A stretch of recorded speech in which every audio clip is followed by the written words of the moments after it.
It's a blind Monday. Sunday.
Good morning, gearheads, and welcome to the Blind Mike Project Wildcard Weekend. We have a great lineup for the show today, but first I want to remind you to get your butt over to blindmike.net for all the Blind Mike links your little heart desires. So for today's battles, we have the reigning champion, Blind Mike Geary, versus the small squeeze OJ, Shane Gillis versus Nick Saban, Bert Kreischer and Tom Segura versus the Pores, Norton versus Opie, and Steel Toe versus Integrity. So let's give it up for your host, a man so filled with integrity that he can't see straight, Blind Mike Geary! Hey, whoa, what happened to the music? That was abrupt. Hello, everyone. Am I still on, for God's sake? Yes. You don't hear the music? No, it's shut off. But, No, I hear it. well, let's hope they hear us. God damn it. It's starting off great. All right. Hey, Mike, how are you doing? Happy Sunday. Happy Wild Card Sunday, my friend. I'm terrific, buddy. Speaking of Tom Myers in the intro there, I was telling you guys before the show, he messaged me and said thank you for all the kind words. I guess he watched the program last week. Hey. And he appreciated that we are Team Tom, which we always will be here. Unless he crosses us, because that happens from time to time. Yeah, it's good to see Tom in these worlds and trying some things, you know?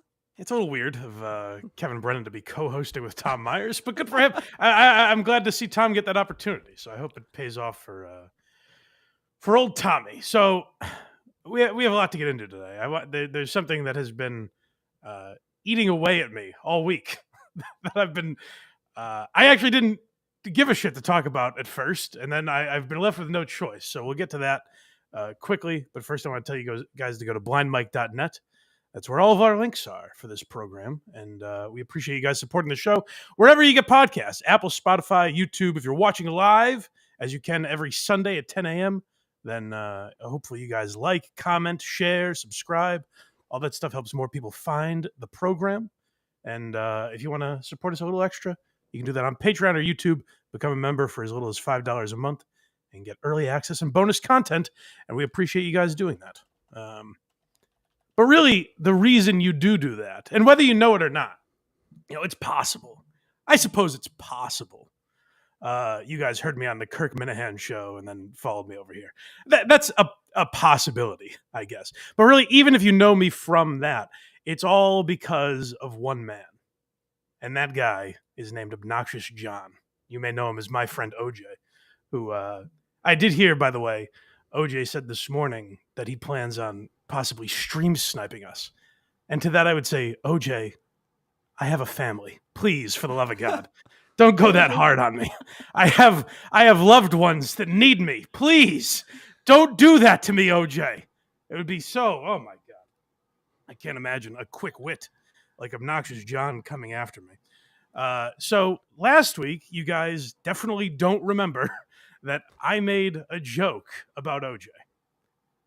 And if you don't know who OJ is, I mention him fairly often on this show. He does a show before us. He sends his chat over here. I don't thank him enough for that. He wants essentially like, you know how for Native American burial grounds, you do a land acknowledgement. Basically, Okay. you do a seance before an event.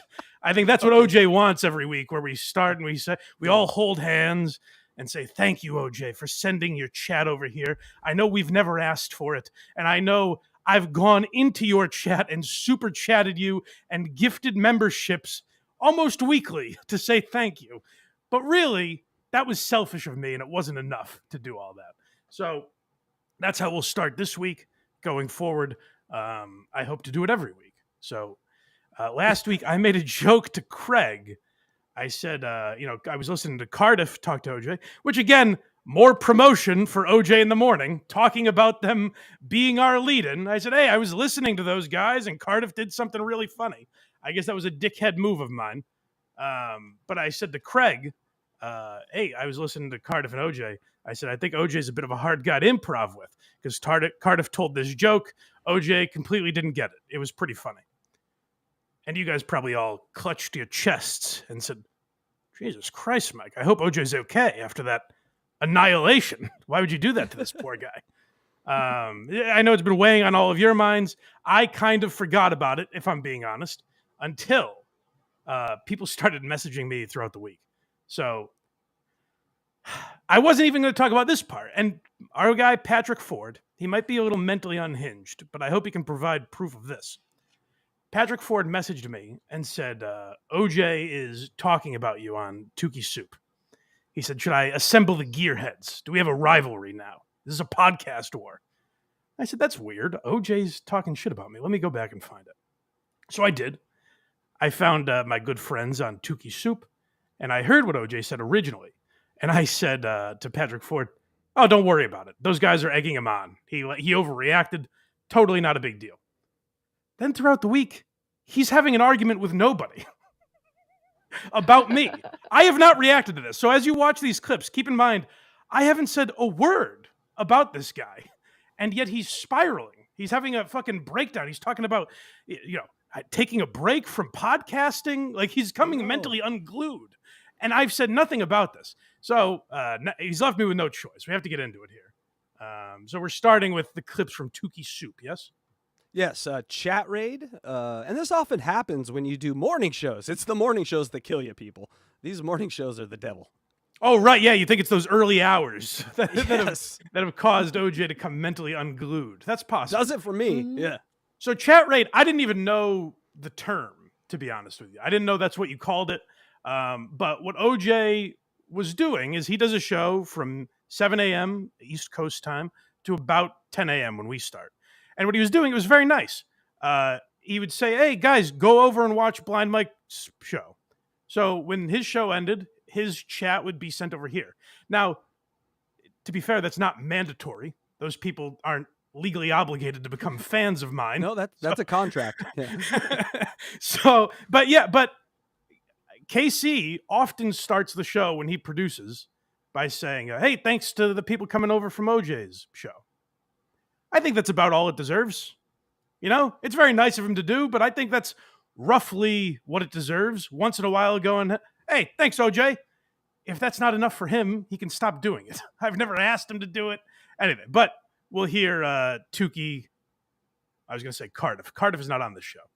It's Tukey, Ralph, and OJ on the great Tukey Soup. And the first thing I have to take care of is some personal business.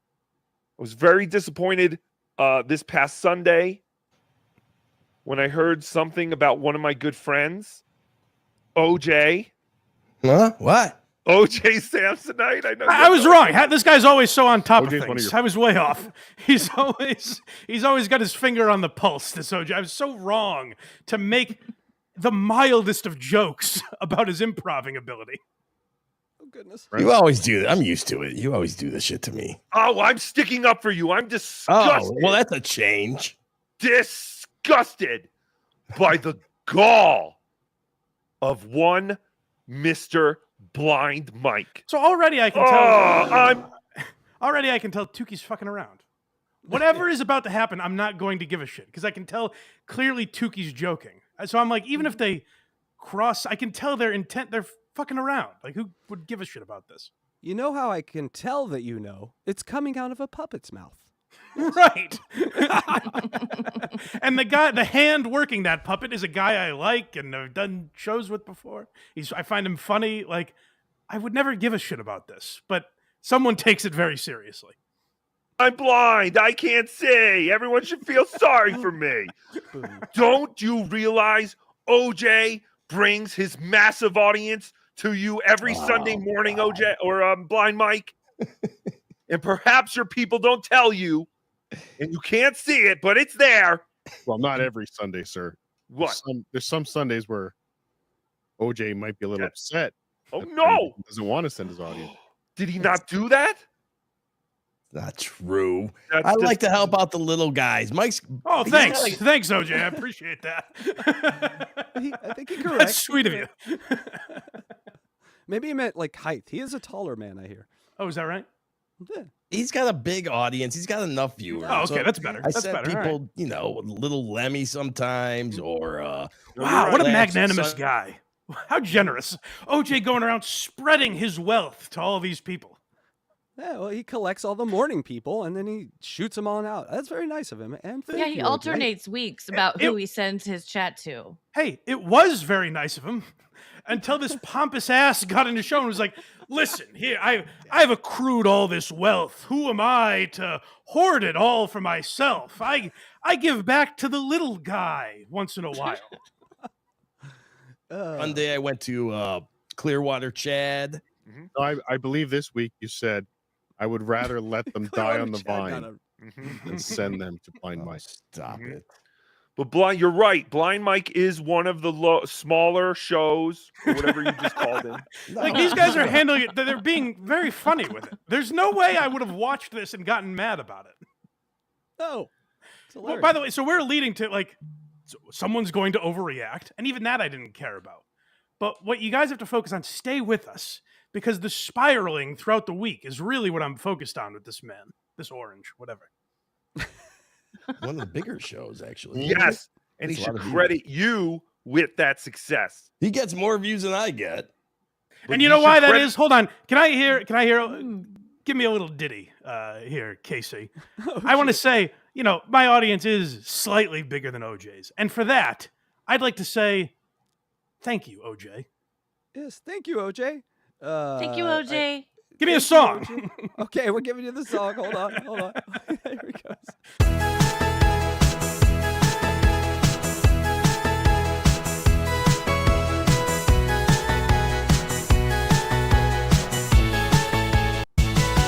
Thank you, OJ.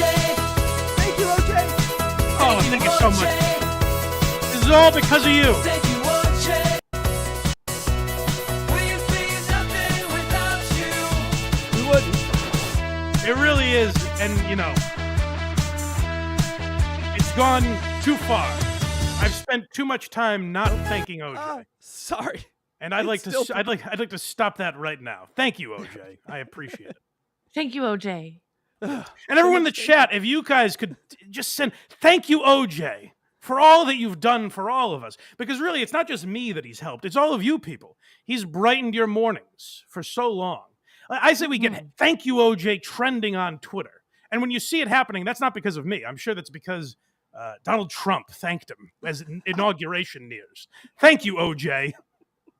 I turned on, it was actually kind of crazy timing, because I turned on the Texans-Chargers game a little late last night. And it was so weird. The moment I turned it on on CBS. And it was crazy because Ian Eagle goes, for those of you just joining us, I'd like to thank OJ for all the people watching, not just this game, but all the NFL playoffs this year.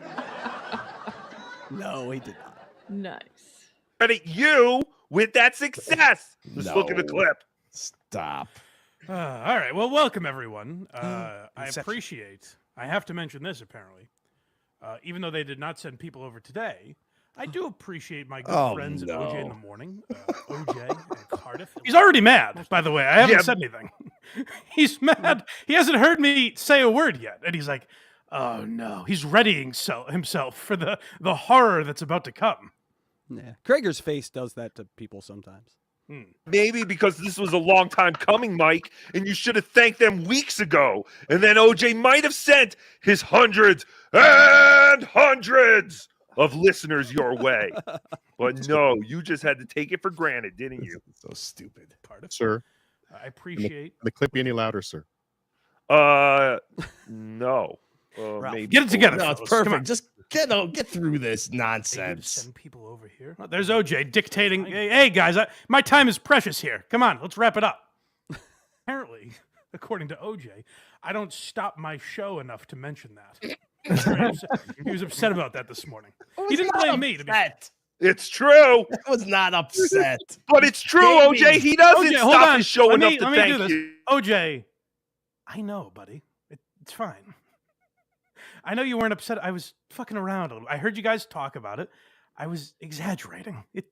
It's all good, man. It's no big deal. You. But it's He not by Mike's should. fault. Oh Not by my Mike's God. fault.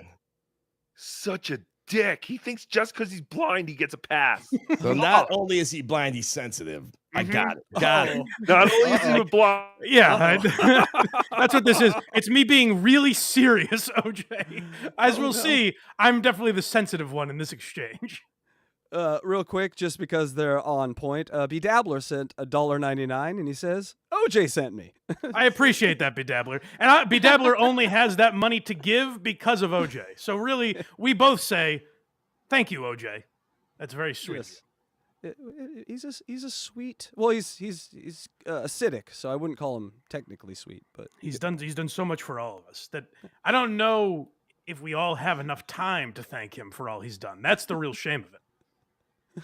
fine. Is he blind? But he's a dick. Oh, he can't even take. Listen, how long does this take?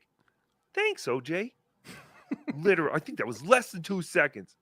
He should be doing it at least once an hour. I agree with that, by the way, and we'll Whoever start. runs. Okay. His chat is an asshole Yeah, because they don't tell Mike that's that true. I've sent people over. Okay, so this It's is true. so- You're blind. Well, so you if they see him getting super angry chatted for that just they came from, shouting I'll tell you. that I'm Yeah, but blind doesn't for his some computer reason. tell?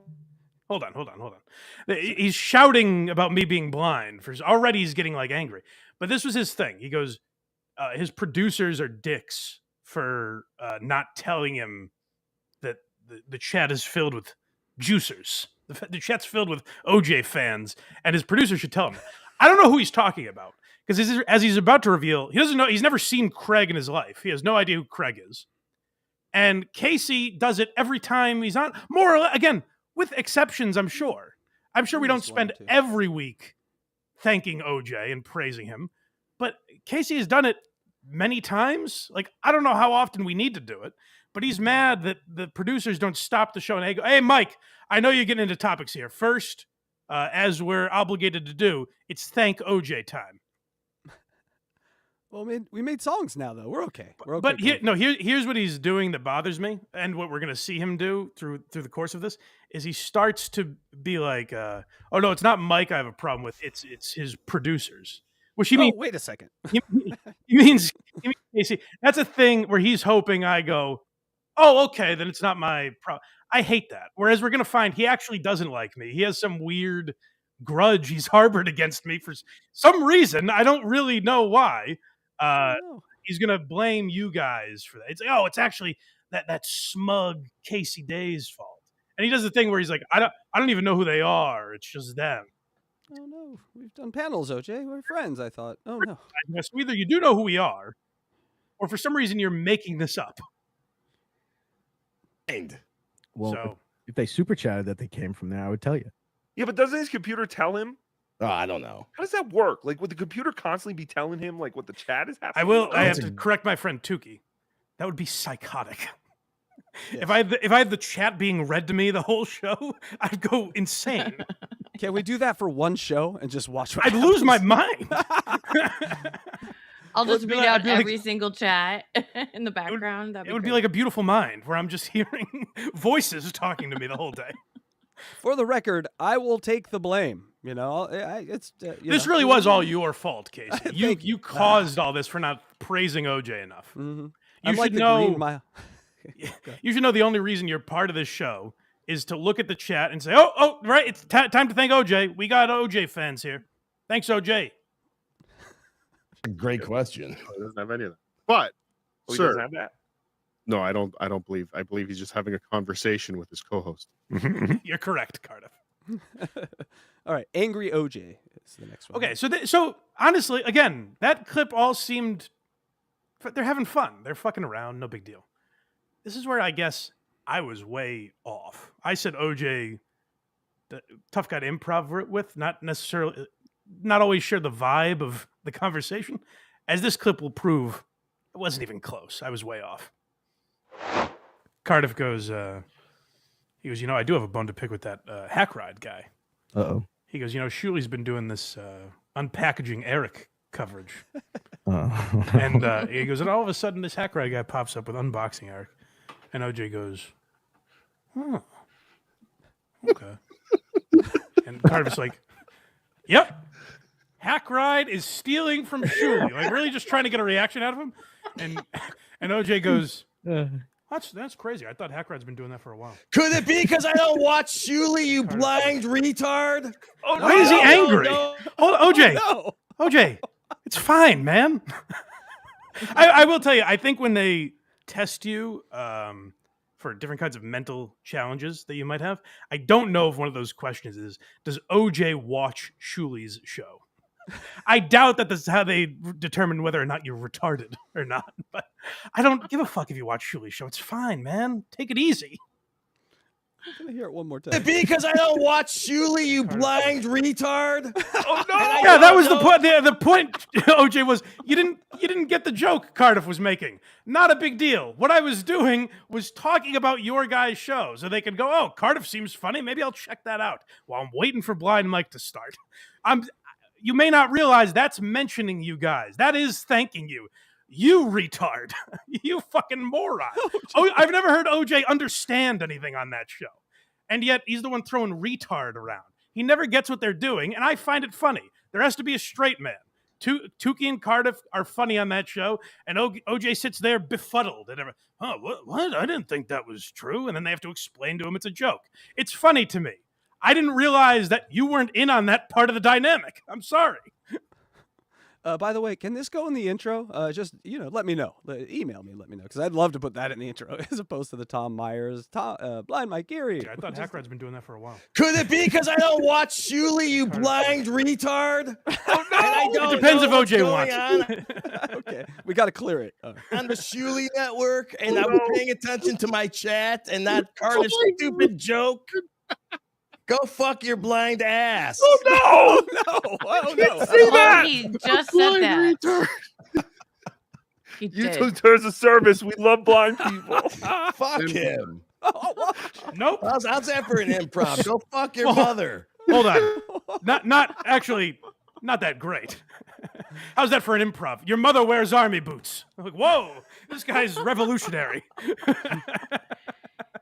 He told you to Wow. go F yourself in the A. But hold on. So I listened to this and I was like, oh, they were egging him on. They were poking the retard and the retard reacted. Like, who cares?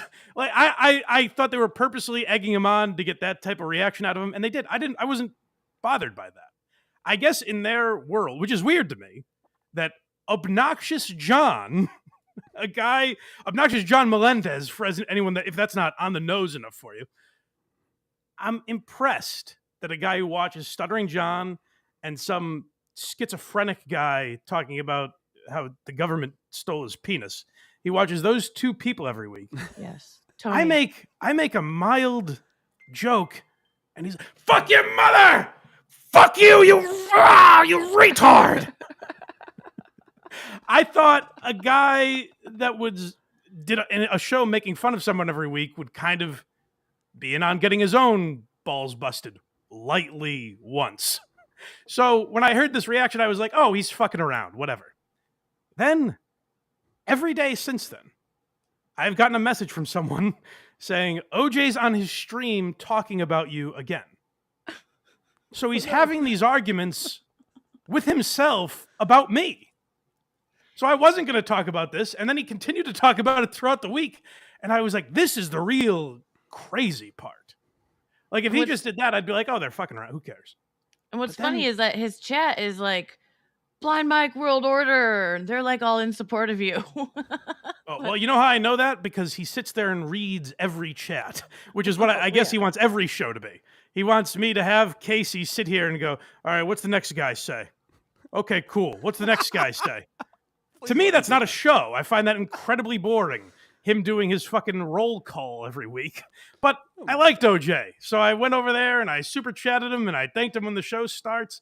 Again, I'm sorry I don't talk about my penis every week, and so you can giggle at that. I guess that would be a much better show. But hey, it's not for everyone. I get it. That's not. Who gives a fuck? Yeah, can we do that? Yes, absolutely. Yay! Blind people. Fuck him. Nope. How's that for an improv? Go fuck your mother. And again, his mother's dead. Again, I don't know how much OJ knows about me.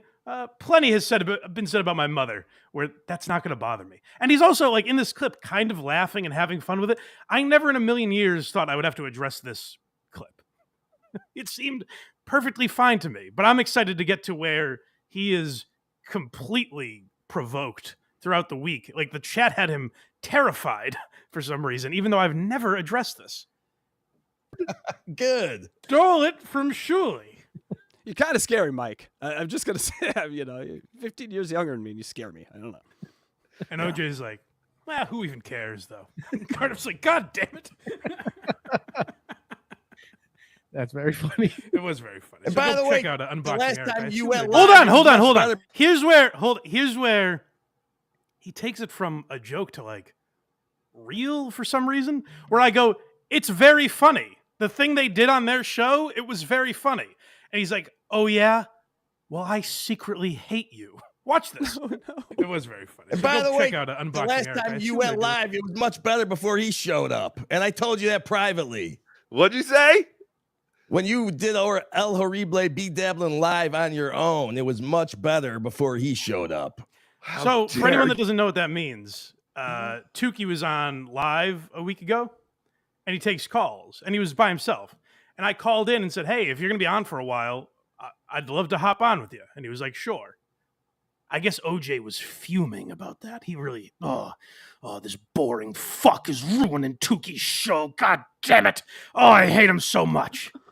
And then yet he still is like, at the end of his show, he's like, hey, go watch the Blind Mike Project. Like, so what he's admitting here is, he's like, oh yeah, you made a joke about me? Well, I've always secretly hated you. And in public, I tell people to go watch your show. So you thought you were getting one over on me. Well, how's this? I'm a fraud and a liar. Hmm? Oh, God damn. Yeah, so take that. So Maybe this is what this guy is doing, is publicly, I guess he needs people to like him. I guess this was also, we would be like, thanks, OJ. Oh, you're the greatest, man. OJ sending his chat over to us. What a god. Oh, OJ, I owe everything to you. You're the best. And then privately, I guess he's calling Tukey and just going, why do you have this bore on your show? Why do you have this fucking loser on your show? I hate him. It's like, oh, you've exposed me, OJ. I guess I'm the crazy one here. But you Yeah. go over to his show and super chat him every week or almost like, I don't know. I've seen you do it many times. Boy, Electra, you really hit the nail on the head. That's Yo. You did Craig, tell me. You want the truth? There's the Well, that's- you can't handle. Here's the other thing too, is like the joke that they talked over a little bit, so maybe he didn't hear. I said OJ might be a tough guy to improv with, and then thinking about Craig, I said, I know the feeling, believe me. And then me and Craig got into a discussion about that. The joke was about Craig. Oh, by the way, say what you want about Craig. I know people say horrible shit about Craig every week. He sits here and laughs. Mhm. He never has a moment where he's like, oh yeah, well, privately, I've always hated you. Well, that's good to hear. That's Yeah. good to hear. He's not doing that. Handle the truth. You did tell me that. And I said, I know you're right, but he's blind and he begged to come on the show and invited himself. So what was It's also putting like Tukey in a weird position because maybe Tukey didn't like having the honor. Like OJ's like, oh yeah, well, we talk shit about you privately and we never wanted anyone to know until I'm saying it now in a weird way for some reason. It's like, oh, okay. No, I did not, Mike. I said I was glad he came on. I loved having Blind Mike on. It won't But happen yes, again. You did Don't tell worry. me you enjoyed the Oh, show yes, it better before Blind Mike was on. So I think we got ourselves a radio feud. Yeah, I guess so. We didn't, by the way. I didn't give a fuck about any of that until, again, throughout the week, people kept messaging me, hey, like, OJ's talking about you. And I go, oh, no, I heard it. And they're like, no. He keeps doing it.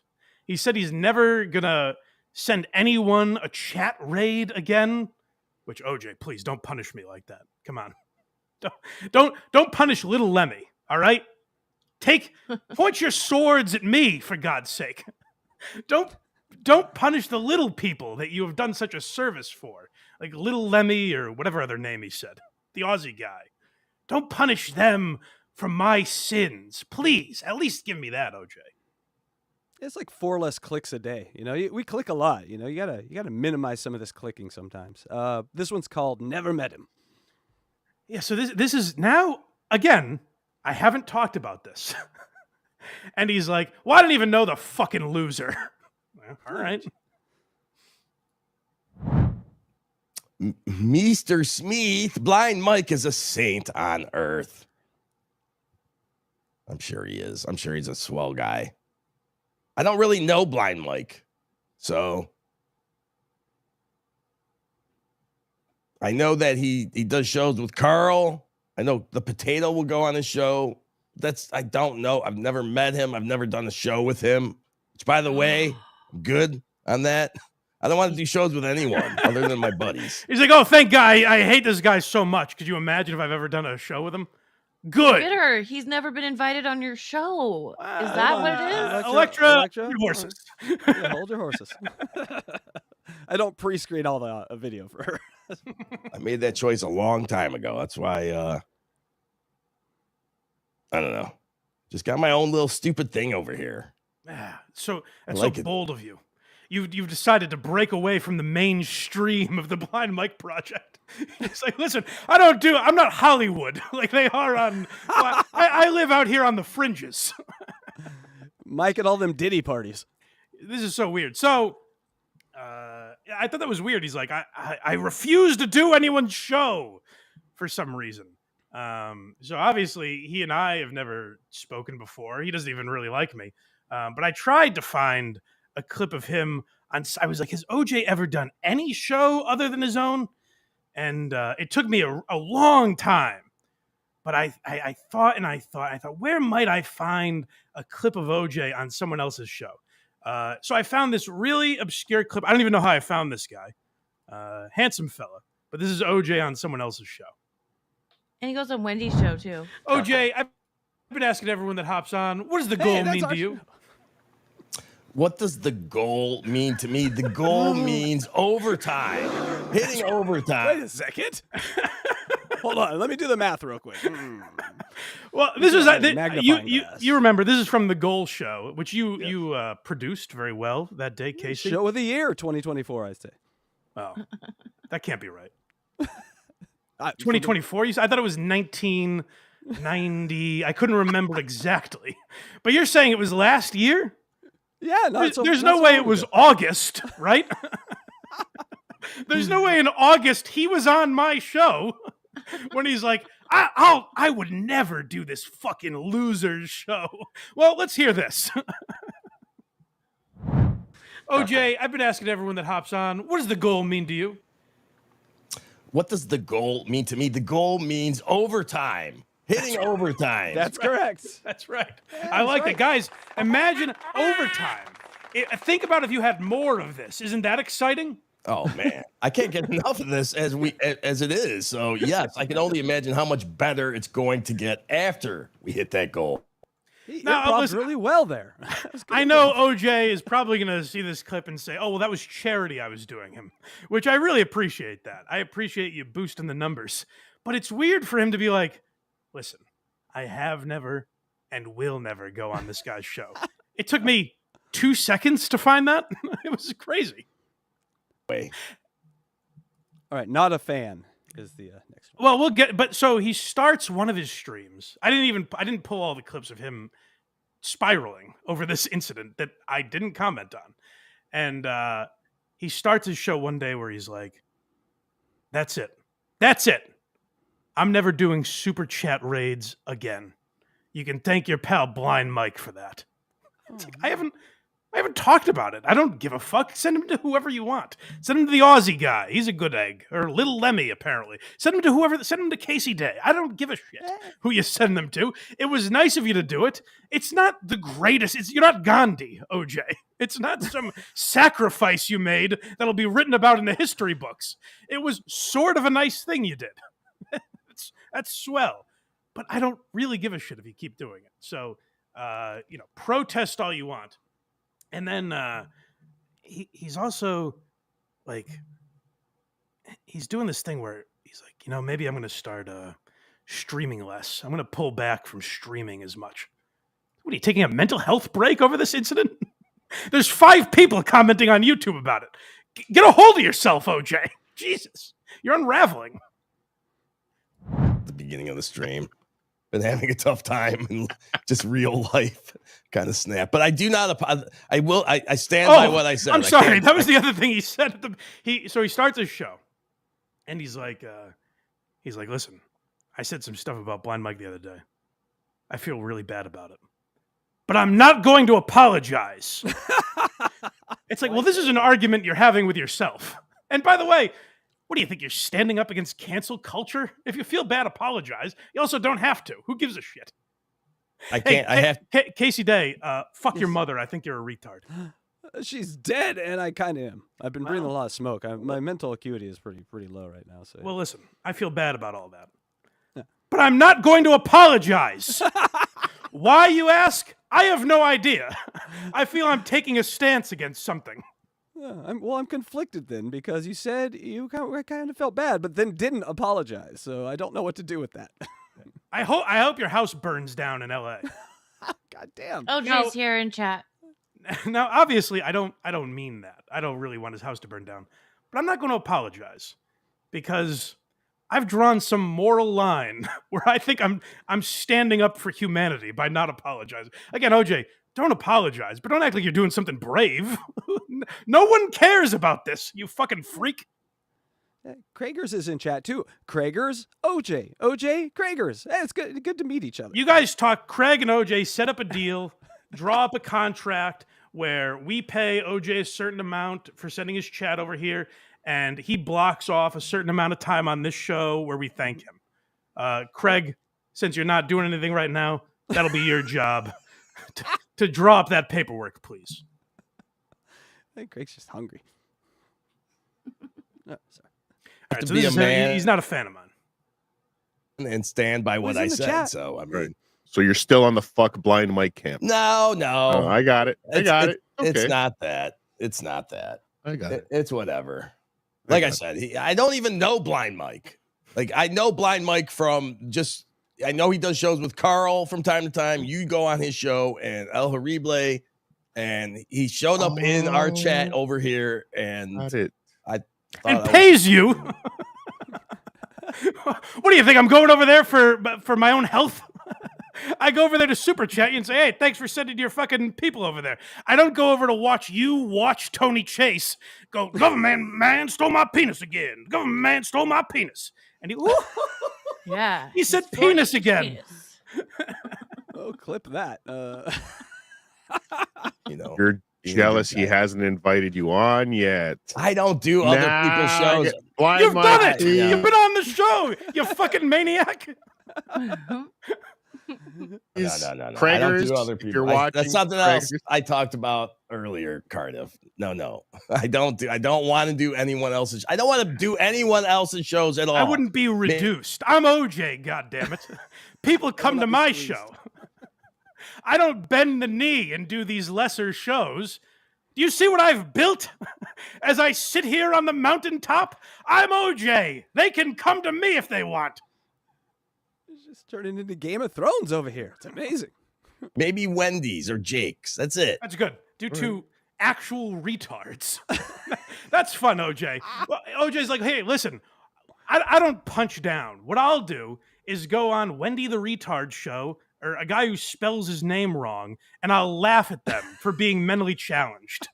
I'm not going to reduce myself to going on Blind Mike's show when, again, you haven't been invited. This is an argument you're having with yourself. He's like, I'll never do. Hey, you know what? I'll never. And write this down because, hey, if I turn my back on this, by God, you can call me a hypocrite. I am not going on Joe Rogan's show. All right, Joe? So enough.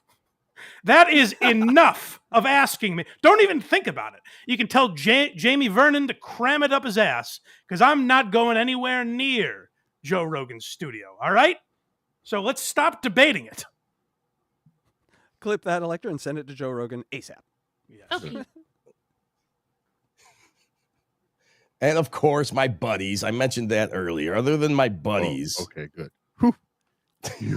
I don't care about doing it. I don't want to do anyone else's any other shows. So there you are. Thank you, Daniel. Blind Mike ain't all bad. That's all I'm going to say. Okay, this is gone again.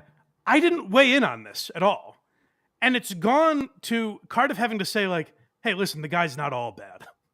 That's what you say. Like, if you invite if you bring a friend to OJ's Christmas party and he gets drunk and pisses on the couch, you go, "Hey, listen, the guy's not all bad. I'm sorry, he had a rough night. Please don't judge him on this." I've literally done nothing to this guy, and Cardiff has to talk him down and be like, "Hey, listen, he's not all bad. Is there some bad that I've done to you? What's going on?" That's just your aura, Mike. It lingers. It's like a stench that permeates the room after you leave. He's not all bad. This is self-inflicted. What is the some bad that I've done to you? All bad. I'm sure he's fine. I mean, whatever. I'm sure he's fine. It's not my cup of tea. That's all. Oh, ow. That's it. Oh, that would hurt. All right. Well, let me try and do a more entertaining show. For my penis is 70 inches. Satellite man, goddamn, stole my gigantic penis. Is that funny enough? Is it funny now, OJ, or do I have to say it 80 more times throughout the show? We get the guy's schizophrenic and talks about his penis. I can't reach that highbrow level of comedy. I'm sorry. What do you want from me? I'm not one of the elites like Tony Chase. I'm but a simple man. This is for the common man, not you intellects like OJ. So I'm very sorry that you don't like the show, but this is an argument you're having with yourself, you fucking psychopath. Hey, OJ. All right. Thanks for sending your people in the. Does he have a problem? Is he complaining about any of this or what? No. Electra. Thank God. Oh, thank God. He said you're delusional, though. In chat. About what? I'm not going to read some of these. We have a show go ahead. to do. So. Go ahead. All right. Go ahead, Electra. You're our chat reader. Go ahead and read that for us. Oh, you just mean the chat in general? Yeah, he's in the chat. Yeah. From him. Read him. Go ahead. Yeah. Maybe there was something I'm missing in context. Hold on. Let me. Okay, here we go. I used to think that I wasn't funny, but after hearing this, I guess I actually am. That's fine. That's funny. That's perfectly fine. I don't give. But OJ, why did you send your chat over to me just to get me to like you? He's clearly never watched the show. He didn't know who Craig was. But again, if he hasn't watched it, how did he know we'd never thanked him? That's what's weird about that. Oh, he's like, I don't like Blind Mike. I don't watch his show. His producer doesn't thank me enough in the chat. Well, how do you know that if you're not watching? Also, like, if you don't, this isn't for everyone. That's perfectly fine if you're not to watch. I don't give a shit. The Tony Chase stuff isn't for me, and I'm not for you. That's no big deal, man. Yeah, a lot of people, surprise, surprise, a lot of people hate HACKRIDE.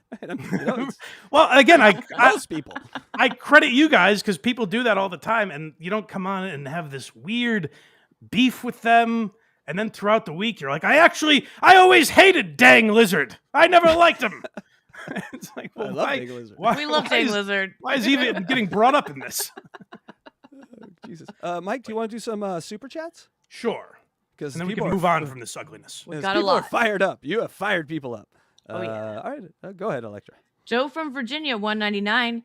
Good luck today. Make that orange cry. Also, Team Tom. Hashtag. But again, he didn't do anything wrong. It's just weird that he's having this argument with himself where he's like, he went from oh, I don't like this joke Mike made about me. Till later in the week, he's like, I've never liked him. What do you want me to say? Like, it's just this tailspin he went in based on the chat, I guess. I don't know. Got one from Framp, 199. Look at me, I did it. I'm here from the OJ show. Thank you so much, sir. We really appreciate that. A lot of crossover. I mean, thank Don- you, but mostly thank OJ. But some thanks to you, I guess. Don Fried Chicken for $9.99. Craig couldn't make it. Said he was going to go pick up chicks at Chuck E. Cheese. Thought it was weird, but he must have just misspoken and meant the Hooters across the street. Right. Well, it's nice of him to be in the chat for this while he's trolling for chicks. He's here. Yeah, he's not doing his job. Here's another. We read this already, but $1.99 from Bedabbler. OJ sent me. Maybe we just wanted to say thank you again. And thank you, OJ. I Come Buckets, $2. Lieutenant Kane Buckets here, ready to go to war. I think that's pretty much it. I think that now he's going to go on and say, "Oh, see, he's not funny," and then he'll add nothing to that. And he'll let Tukey and Cardiff be funny, and he'll have nothing to say, and that'll be the end of it. AI Ray, €5. My friend pretends to be an orange online. It's so weird. Like, dude, why are you juicing up your personality? Just be your zesty self. Nice. It's good wordplay. MMC, $5. Whitlock doesn't think Mike is small time. I think he's a big fan. Jason Whitlock? I appreciate that. Oh my God! If Jason Whitlock's a fan, we got to cover Jason Whitlock. That guy is hilarious. He thought he was gonna get some from Joy Taylor. He's having a similar week to OJ, where he's like, just every day he's like, "What do you guys don't think I could have gotten Joy Taylor?" It's like, who are you arguing with? Twitter? What's happening? I love the new argument is she fucked everything. Well, look at me. I mean, she could fuck that. She could fuck me. Yeah. So good. All right, sorry. Kid Cakehorn, $5. John leaves, and it only took 2 weeks for the infighting to begin. First, Well, OJ versus Mike. That is Next. true. That is true. That was inevitable. That, like, I don't know. Turning on ourselves. Yeah. Yeah, first OJ versus Mike. Next, producer Chris versus Shuli. Come back, John. Save us. Yeah. I mean, when I gotta say, I think that's pretty much where it ends. Because even if Tukey and Cardiff take OJ's side and say something, I find them funny. So I don't imagine getting too worked up about it. Remember we were all fighting the Russians, and then the Russians broke up, and we're like, oh, let's start punching each other. That's the same thing that's going on here. Sure. Patrick All right. Ford, $1.99. Mike, give me the word, and the orange is done. It's quite all right. It's not that big. You've set something loose here. Tickle Me Tukey, $5. OJ sent me, and I too need a personal thank you and a song. Haha, hacka hacka. Thank you, but again, mostly, thank you, OJ. Thank you, OJ. Thank you, OJ. Shades Cal, $2. Wash those orange balls. Casey and Mike, one each. Just watch. What about me? Where's my ball?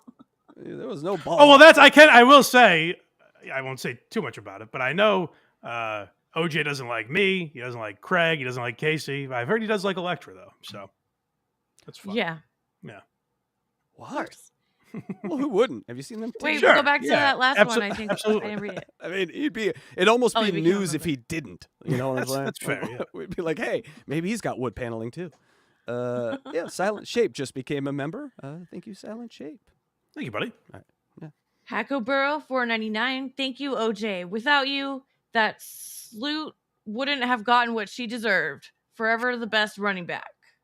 I don't know the reference, but I'm sure OJ's. don't. It's well deserved. Thanks, I'm sure. Yeah, listen, I could go at OJ for being an Ohio State person, but I didn't because. Whoa, you hey, know, so that's I too have far. to sit here. I have to sit here and live in it. I'm sure you have a very rational reaction. No, to it. it's sports. It's very irrational. Go ahead, Electra. Eatermon, $2. What is it about a puppet can rile people so easily? That is part of me where I was like, do I even want to do it? Because I look psychotic doing it. When I'm playing clips of an orange, I'm going, you son of a bitch. Let me tell you something. The Cope, $4.99. How did OJ become the Opie of the Dabbleverse? We already have Opie. I don't know. I'm sure OJ's self-aware enough to be a good sport about it. I would He's think. not. I'm sure. Come on, I'm sure even in the chat, he's just fucking around. Would be my guess. He Yeah, can and prove me that- wrong, I'm sure. But He's got that gravelly radio voice. Opie sounded like, he didn't even sound like radio. So, Right. no, I'd say totally different. Red 473, 499. Stuttering John's gone, so it feels like these guys are just trying to manufacture content. yes, we got together. And, I said, Did you OJ, really? if you can manage, I said, Busted. pretend you don't like me. Fuck, they got us, Mike. Diablo Sandwich, $5. OJ grew up in Cleveland alongside the likes of Chad and Ray. Forgive him. They are a profoundly stupid people, and he knows not what he does. It's there's something to be said for that, because I heard him saying when Cardiff was on, they have an event called Hackamania in Vegas coming up. Use promo code COME if you're thinking about buying tickets. Yes. And OJ, I guess he's taking a train, like instead of flying, he's taking a train from Cleveland to Chicago to Reno to Vegas. That's insane. That seems like a hellish nightmare of an adventure. Yeah, maybe he wants to see the country. Listen to some Simon and Garfunkel. Yeah, He's know. scared of planes. That can't be worth it. Just get on a plane. Maybe I'd rather the plane goes down than take that ride. It seems hellish. I know, same. Cool Cut Casting, $199. Blind Mike is forever goated with the sauce. OJ equals gay. I'm not hip enough to know what that means, but thank you. No idea what that is. Okay, here. Prince Grass, a few more. $5. Don't feel bad, Blind Mike. OJ is still butthurt from not getting the TSN producer job. Got stepped over by a guy who pulled a gun on a 73-year-old. Blind Mike forever. Thank you, buddy. Yeah, join the club. Didn't get that job either. Got a better one over here. Blind Mike. 2 more. PL, $2. When will OJ send us to Kirk's show? That'd be big. That would help Kirk a lot, I think, if OJ was that kind. Don't know who that is. Last one here. And it's Dang Lizard, €2. Privately, Craig is too busy with kids to hate Blind Mike. Well, I appreciate keeping him off my back. I'm sure he's team OJ. Thank All you, right. Super Chatters. Yeah, that was all. Can we move on from this from all this ugliness? Yes, we can. Yes. Just one more. What's the final word? Thank you, OJ. All right. Oh, of course. Yeah, thank you, OJ. You know what? Thank you, Let me OJ. get the song one more time to wrap this up, because we can say it all we want, but I think this really drives my point home. Thank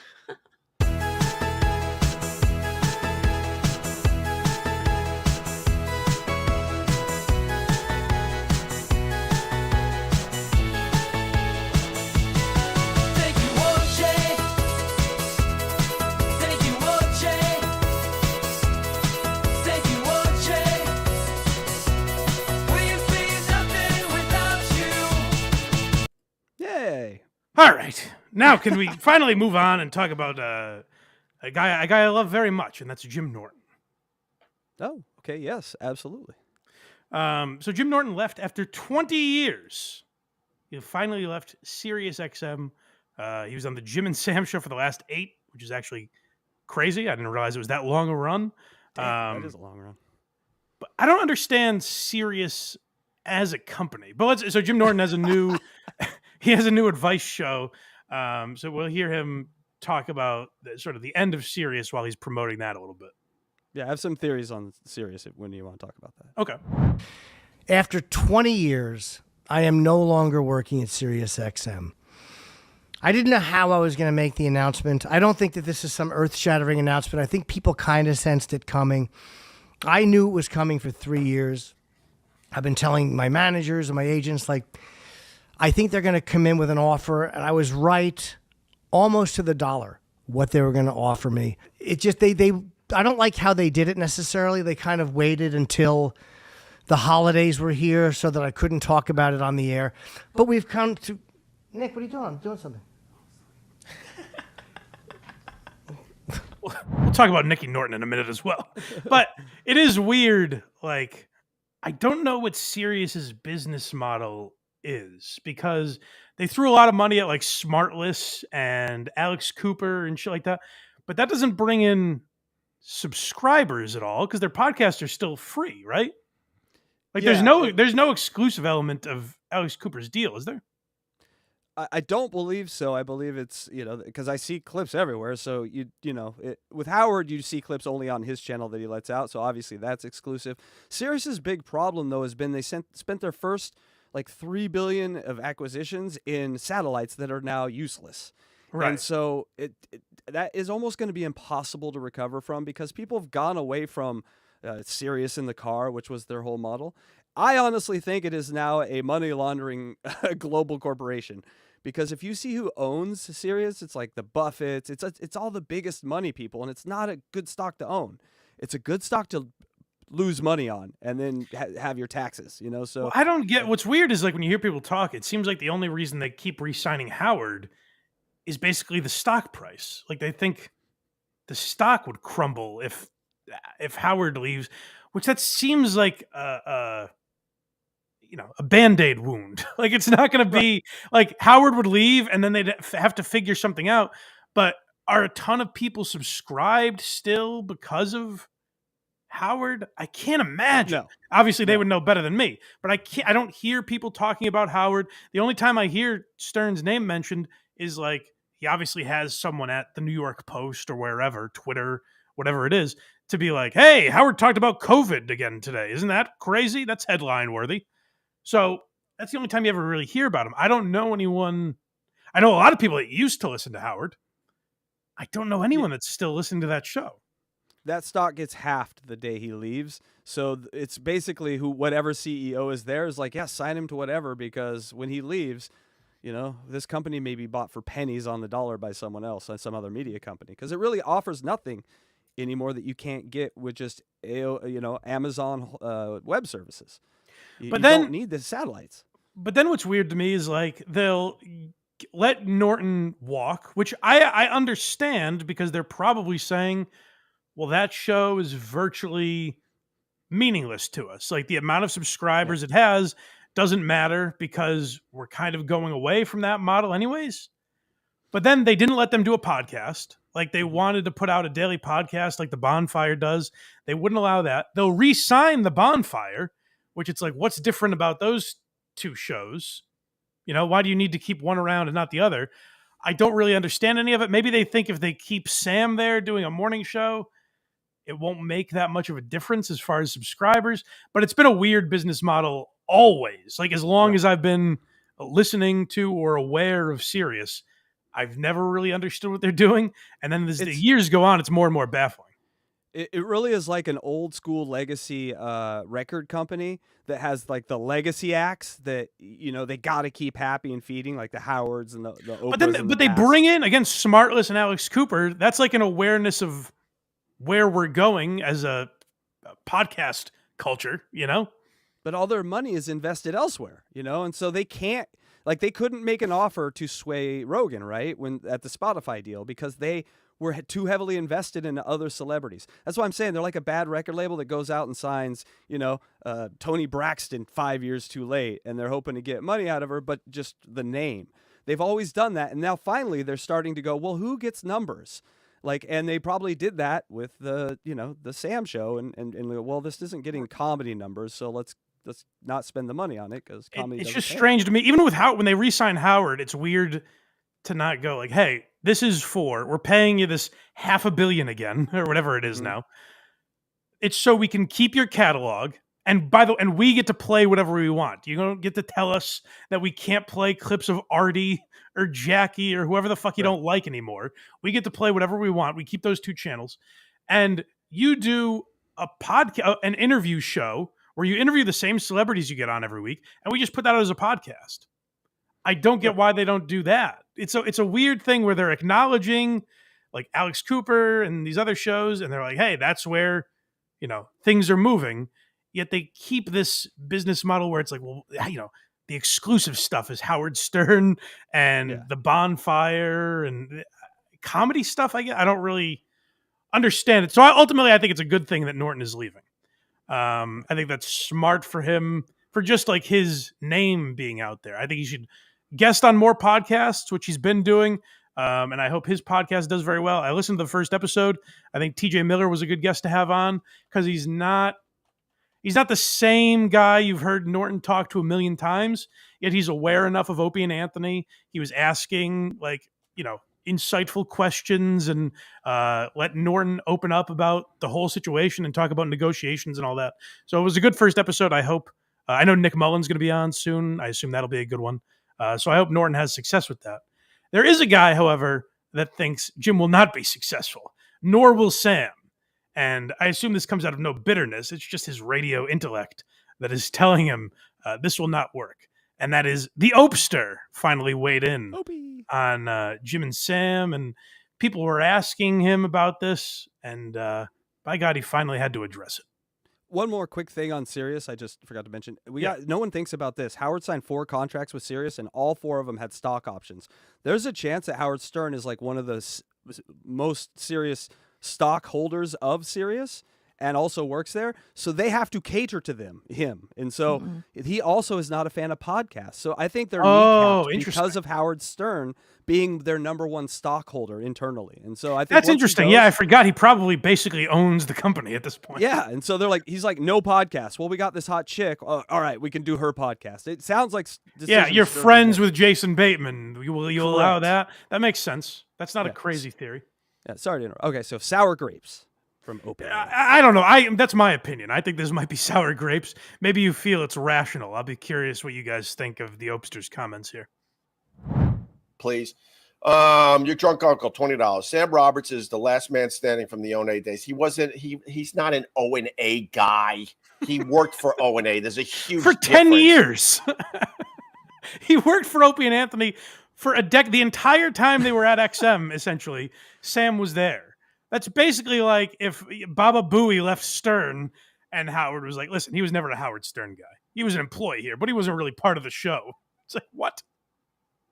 He was in the studio. He became a 4th voice on that show where he was in the studio, like Googling shit and weighing in on topics. And he became a massive part of that show. And for Opie to discount that and discredit it is I don't want to say delusional because I think he knows what he's doing. He just refuses to give them credit. What's a little history rewrite? A little revision? Yeah, a little bit. Yeah. Hey, guys were Opie, Anthony, and Jim Norton. Sam Roberts is the last man standing from the O&A day. No, don't associate him as being an actual O&A guy. What should he change the show's name? He just was. I mean, that's crazy to be like, well, E-Rock was never part of the Opie and Anthony show. Sam was never part of it. It's like you made them a massive part of the show.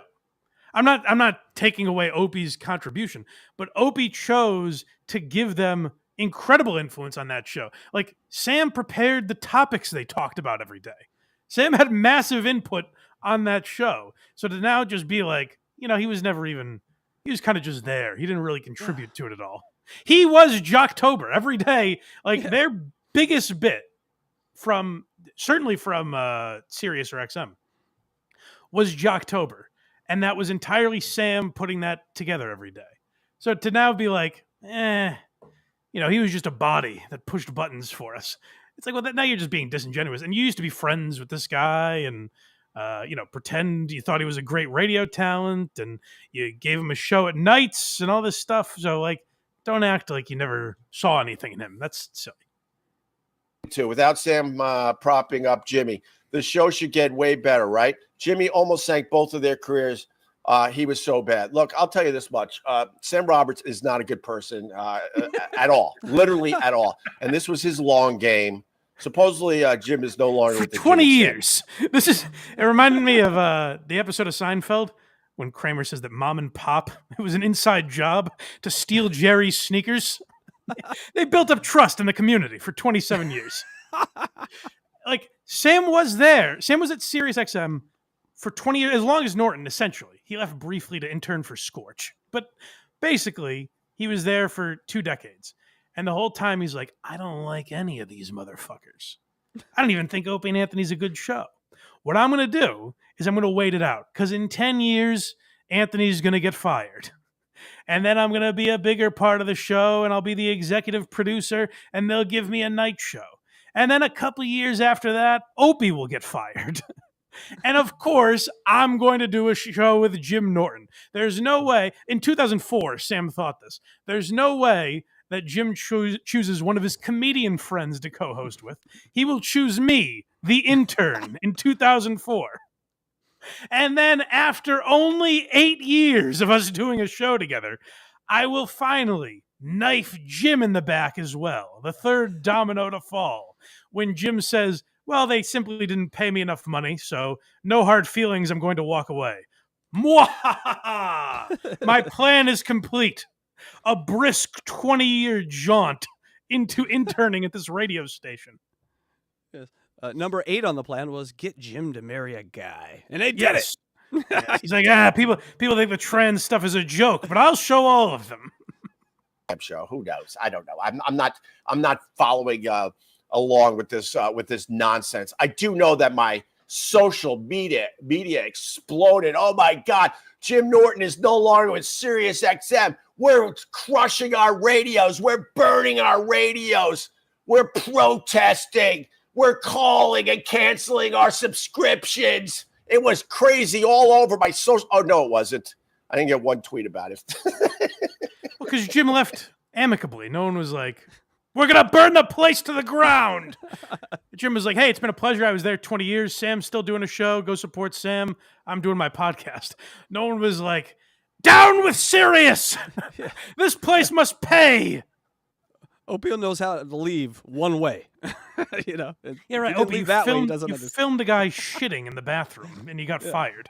You know? Like, it's not like you had this tactful resignation. He could have been the original shitwear. Opie, you missed your opportunity. Well, I would ask Opie, like, who gave a shit when you got fired? Who was like, cancel your memberships? We've lost Opie. That happened when Anthony got fired because people felt it was a betrayal to what that show was. It was disingenuous. No, at the time, it looks different now and because of all that's happened since then. But at the time, it was people saying like, hey, you guys always knew who Anthony was. These comments weren't that charged. You can even look at them as not racial at all if you want to. So that's why the outrage stemmed from Anthony. It seems like Opie was always jealous that didn't happen when he got fired. But that's not the norm when someone leaves a company where it's like, well, then let's destroy it. It was fine. Who cares? No big deal. Yeah, and it wasn't Opie. Remember, this is Sam's plan for a long time. He was in Opie's ear. He's like, I bet you want to take a picture of that guy pooping, huh? Yeah, like, give me 14 years before that happens. But exactly the plan. Oh boy, have the times changed. But I'll tell you this much: I knew Sam Roberts pretty well. I got a million text messages where he trashes Jim Norton over the years. Sam Roberts never liked Jim Norton. Sam Roberts never wanted to work with Jim Norton. This was his long game. He got it. 8 years they were on together. That's an incredibly long game. They co-hosted for 8 years. They co-hosted for 8 years, and Jim chose to leave. Like Jim left on his own. He wasn't dragged out of Sirius. He stood up, tipped his cap, and said, "It's been a pleasure, gentlemen." And Opie's like, diabolical, Sam. You've finally done it. Do you get his parking spot too, Sam? What he wanted. His own mediocre show at Sirius XM. And yes, it's a mediocre show. He'll continue. It's not the revolution that Opie, Vic Henley, and Sherrod Small were. It's not that kind of earth-shattering radio. Like the radio that changed everything, really. Opie should just say, I want my own mid-show. Everyone else gets a mid-show. Why don't I get a mid-show? Opie should be striving for a middle-of-the-road podcast. That should be his absolute dream. Yeah, I think he goes on this early to say, "Oh no, yeah, no one watches in the morning. Everyone's asleep." That is an alpha move right there. But it's funny you say. It's funny that you even notice it because a lot of people might think you're kind of parroting what Anthony says. You, as a non-Opie fan or non-Opie and Anthony fan, even notice that where that's like the kind of guy Opie is. And maybe some other people we talked about are kind of like this too, where it's like, I just do a dumb, boring show. Like, who cares if you think it sucks? I'm not putting any effort in. It's like, but you wouldn't be doing this if you didn't enjoy it and want people to think you're good. No one makes a YouTube account and goes live and it says, boy, I hope everyone thinks this is terrible. Obviously, you want it to be good. Have you seen Very Good Show? I don't know. Okay, that's another that's one. That's a good rebuttal. It's very good. One of these who gives a crap shows at Sirius. Name one show at Sirius where you're like, oh my God, it's a must listen. I don't think they have it except for Howard Stern. I guess you gotta still give it to him. You do? And we'll see what Jimmy can finally do on his own. Because That's his one Jimmy, caveat. Now Opie is like, hey, you know what? You got to tip your cap to. When Howard was the fucking man, Opie was like, this guy's a fraud. You guys don't know the real Howard. He's not funny. He's backed by a team of writers. He's completely not who you think he is. Now, this is the version of Howard where you're like, well, you got to tip your cap to that guy. He's really, he's doing it right. Can really handle a celebrity interview from 10,000 miles away. Norton was propped up for a million years. When he's part of a structured radio show that's running on all cylinders, yeah, man, Jim Norton is great. Of course he is. But he's not a radio show host. He never was a radio show host. Get the hell out of here. Well, good news. He's doing a podcast, you fucking old man. None of these comics are radio show hosts. He's perfectly equipped to host a podcast. It's going to do. Here's what's great is Opie's like, Norton doesn't have the talents necessary to be a host. So he will get tens of thousands of views on every episode, and I will continue to get 111.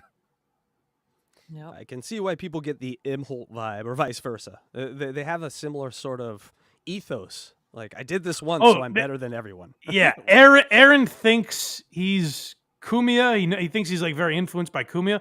There's a lot of Opie in our pal Aaron Imholt. Hit the like or I'll stop talking about this stuff. Oh, okay, good. All right, you got to give it to Opie a little bit where he's like, he doesn't even really care. Like, he's bitter and jealous of these people, but he knows that talking about them is the only time people tune in. Like him talking about on his show all the time. What's that? Is he just drunk on his show all the time? Oh no, Opie doesn't drink at all, right? And he does it very early in the morning. Oh, that's just how he sounds. Accent, oh, okay. Yes. That's how he sounds, yeah. Oh no, he does this weird. He never used to talk like that, but now he does this weird, like, they don't know how to do radio, and he exaggerates everything he says.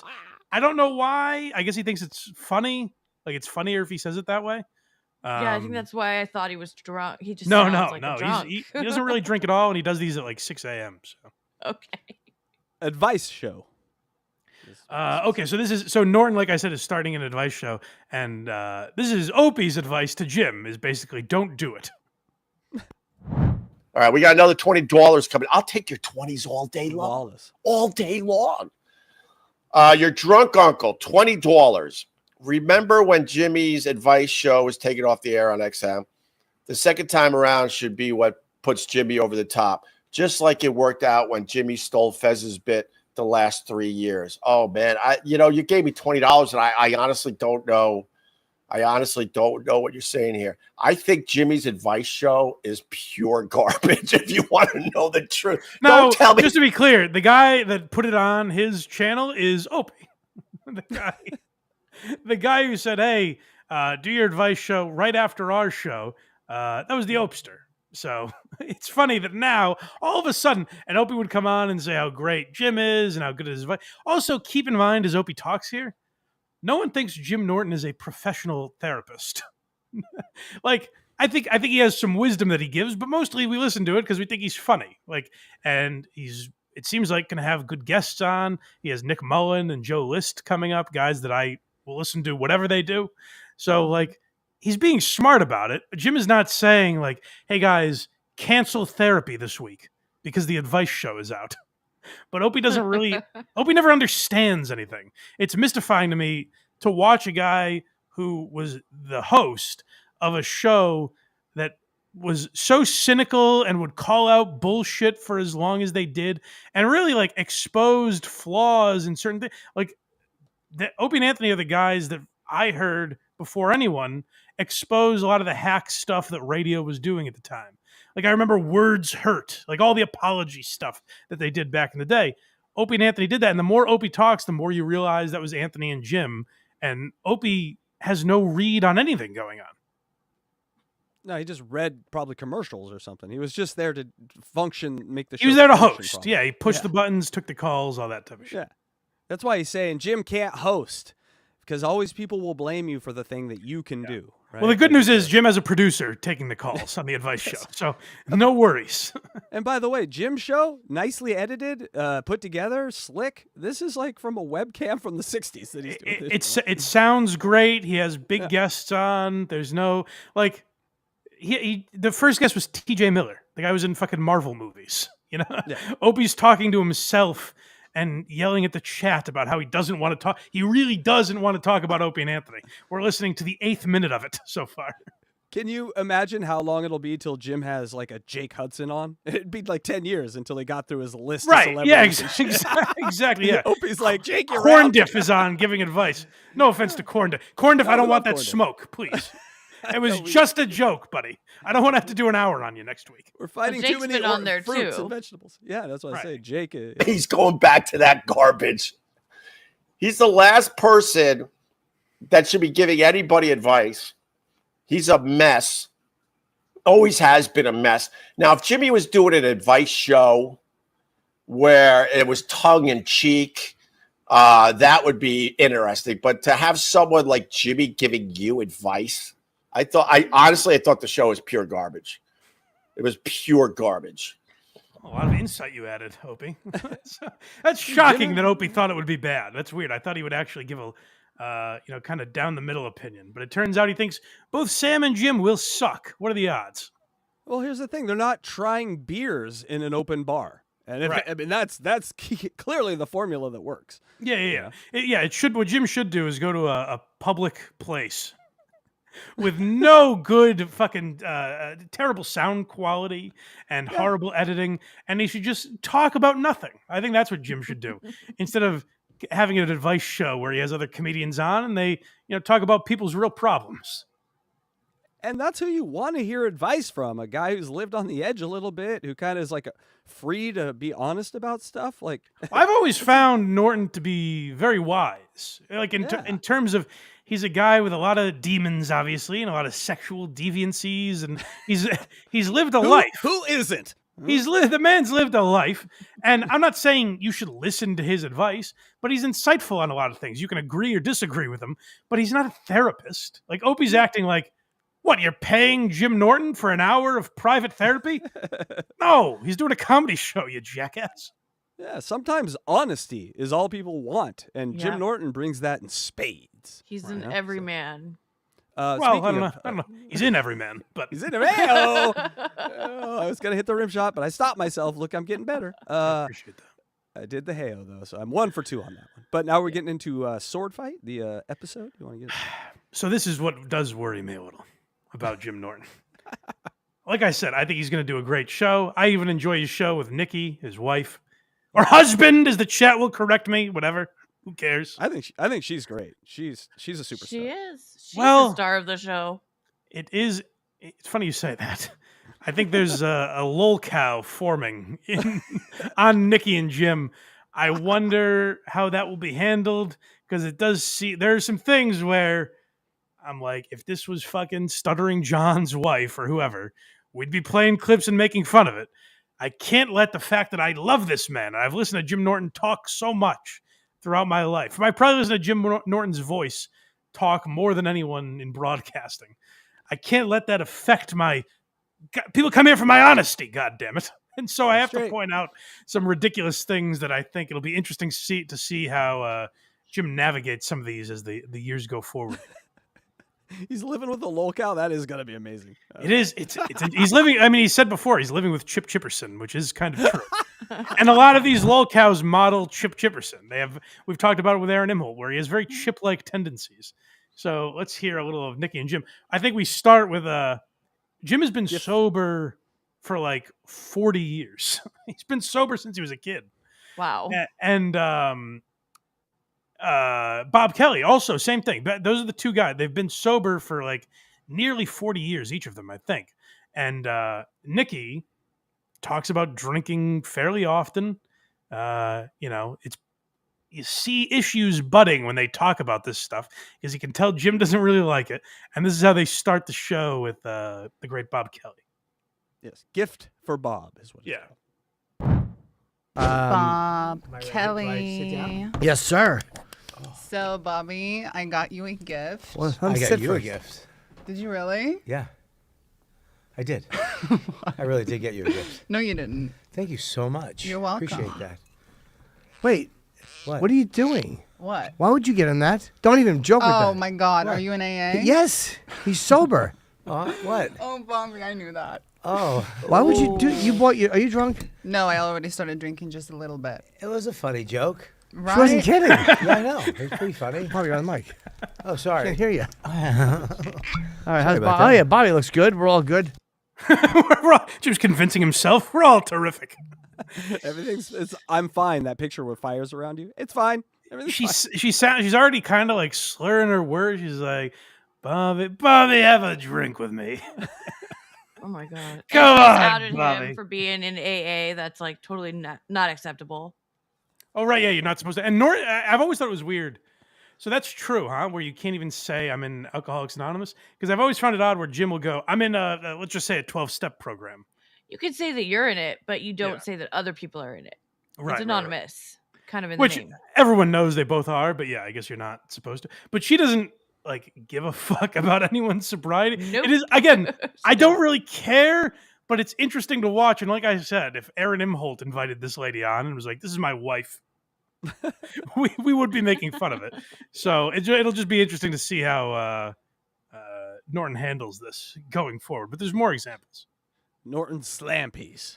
Yes. You know, there's other. You Don't go to El Salvador. I'm not going to El Salvador. Salvador's very dangerous. It's all gangs. Of course, I want to go to El Salvador. For what? I just love it. I love the Latin Americas, and I love Mexico. I love Nicaragua. I love all of that. That's Nicki.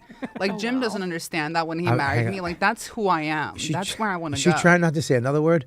What? What is it? Nicaragua. I don't know. My housekeeper would know. But How is it again? Nicaragua. Okay. Nicaragua. All right, we're getting dangerous right now. Am I saying it wrong? No. Nope. Nicaragua. I will give her this. She's from, like, English is not her first language. I think it's easy to forget that because she doesn't have an accent.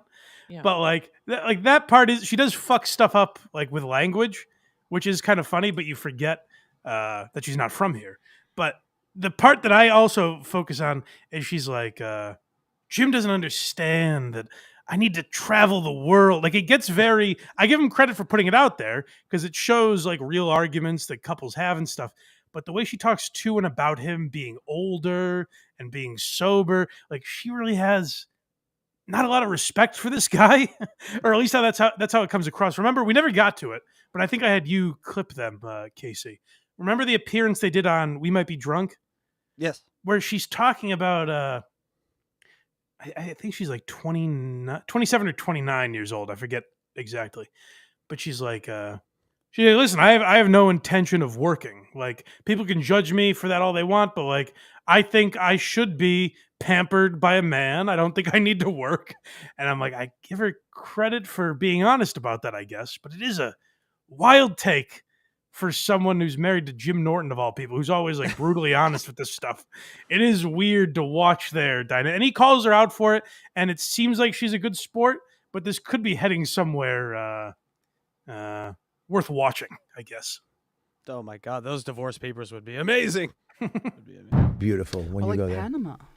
How Yeah. lovely would Panama be? No, it probably I want to wouldn't live be. there, actually. I would love you to live No, there. I mean it, Bobby. That's You move there. But Jim doesn't even want to travel to Cuba. He's like, no, He's Nicki's he's a dangerous. hotel diva. I'm a hotel diva. I like Yeah. a gentleman's hotel, and you would It's just hate so goddamn living in boring. someone's Like, house. I have zero experience. None. Yeah. Yeah? Well, then why Yeah. don't you go get some experiences? Yeah, go to Nicaragua. Yeah. Drinking straight whiskey. I don't have any life experience. That is what ultimately I think will separate Nicki from any other lolcow. She has Jim sitting next to her, calling her out for this shit. Yeah. Where she's like, "Yeah, go ahead, go have some fucking life experience on your own, then, sweetheart. You don't need me to drag you around the world against my will to show you a life." But there's a spoiled thing where she talks and she's like, it's unbelievable. I really have no life experience, and that's all. I blame that entirely on Jim. Where it's like, go have a life then. What do you? It's not his fault, Go do what the fuck you want to do. So I think it's good that like Norton does call her out for that, because that would be hard to watch if he just kind of like sat there and took that shit, Yeah, it's hard to make dudes happy. Yeah. I think that's the lesson. Yeah, that's fair. I like a gentleman's. I prefer the accommodations of where you would say, man, if means will stay here. Well, no, just to keep it real and jokes aside, you just yeah, sure. worry. You're very over worried. Am I? Yeah. Yeah. A lot. About what? Everything in life. Like from A to Z, you're over worried about everything. Yeah, it's interesting. And it just makes me lose grasp of reality sometimes. Sure, that's what it is. That's what makes you lose your grasp on reality. Not the straight whiskey in a plastic cup. It's me, because I worry about things. No, it's also nice to have someone who is overprotective. The way, and it's often on shows where she's having a couple of drinks, but the way she talks down to him, again, like I said, I give him credit for putting it out. Like they put out a video, I think it's just titled "The Argument." It's from a year ago when they started the. I saw that. When they started the YouTube channel, they waited a year to put it out. It's brutal. Again, like it's brutal argument. Yeah. Props to them for putting it out there and letting us all watch and comment on it. But that is like an ugly side of a relationship where. I'm sure we've all had arguments, maybe not like that, but like that get ugly that you wouldn't want other people to see. So I wouldn't want people judging me off that. So good for them for kind of exposing that side of themselves. But there was a lot of stuff in there where it's like, and they get into it on this episode with Bob Kelly, where she's like, she's still holding that side of the argument. And the argument was about like, when I came in the house, I didn't like the way you weren't excited to see me. Yes. And it's like Jim's an almost 60-year-old man. He has to go, yay, Nicki's home. Yeah, he's not a puppy. Right. Like, And that's it's just- crazy. And it'll be interesting to see Norton navigate that world. Some couples just like to fight, and then they like the makeup sex. I think that's their dynamic.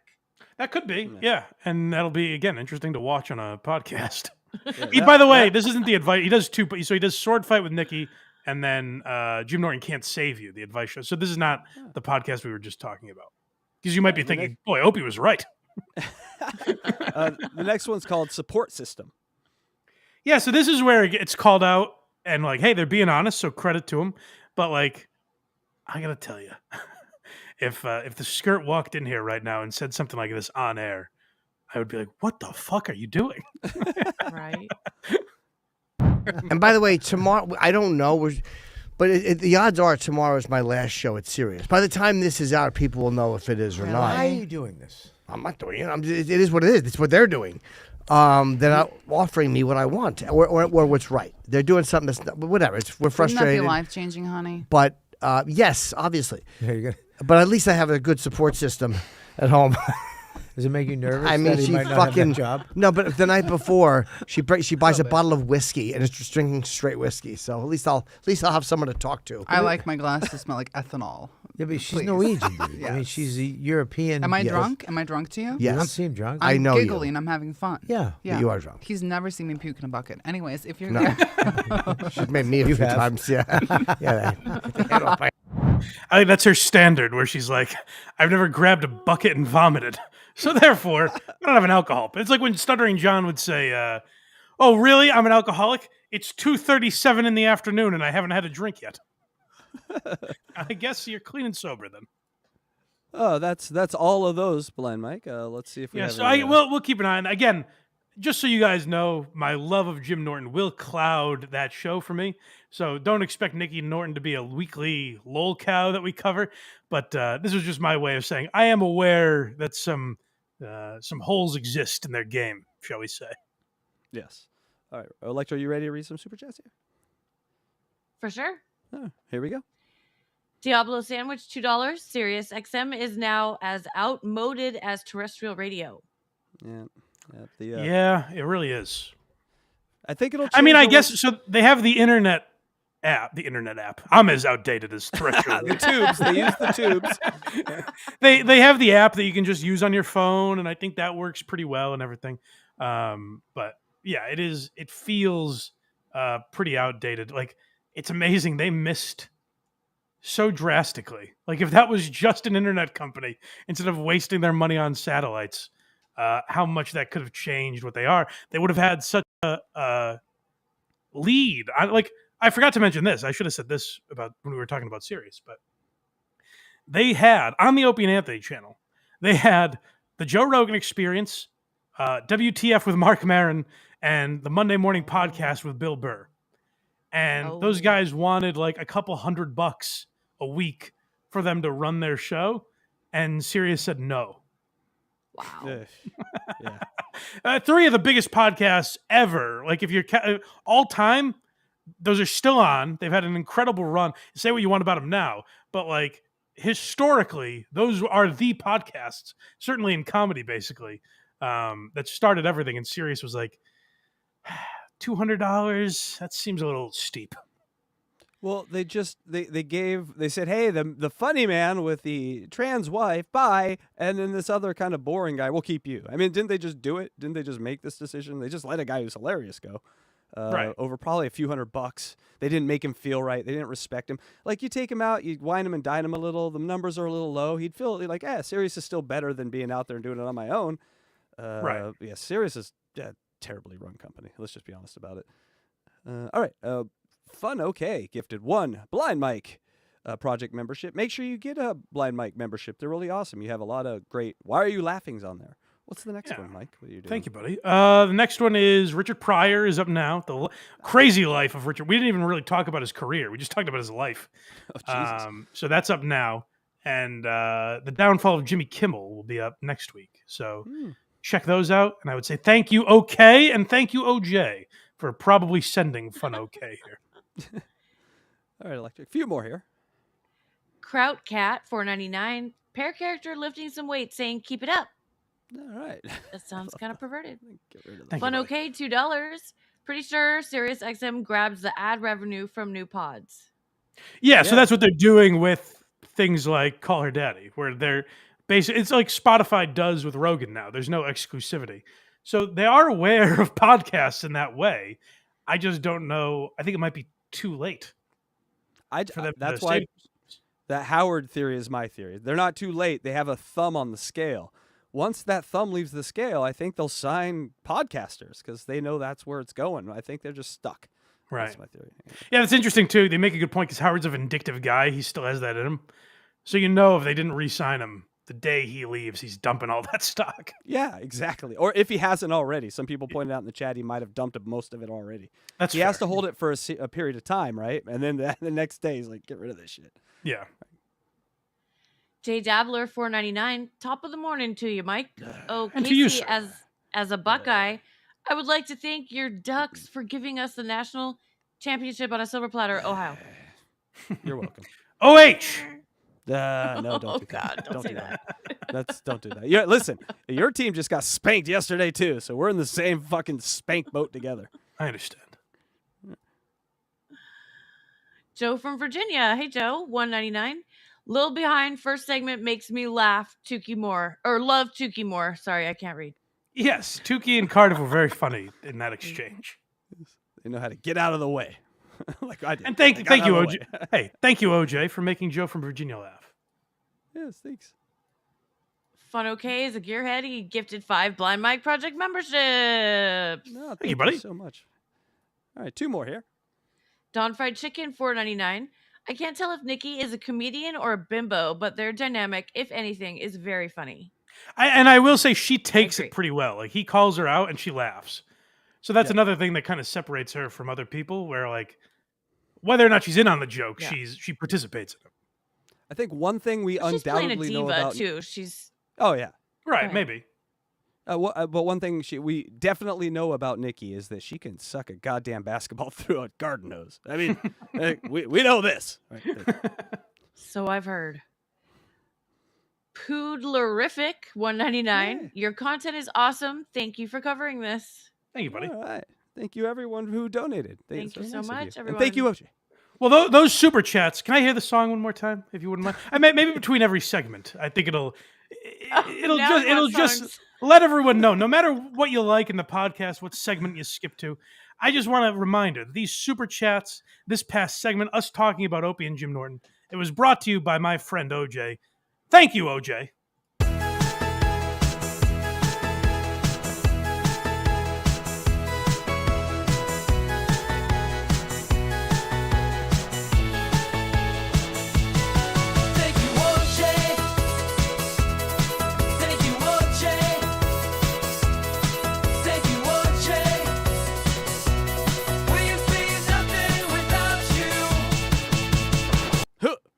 All right. Now, are you okay to talk a little college football related stuff? Oh my God, am I okay? This is the moment I've been waiting for my entire. This is why I joined the show. Just this one moment. I'm like a Sam Roberts. I knew all those years ago if I joined the show, one day you would talk about college football, and I'd be here for it because Kragers wouldn't. So Shane Gillis, a lot of people sent me this clip when it happened. Shane Gillis was very funny on College Game Day a few weeks ago. I think it was right before Christmas he was on, right?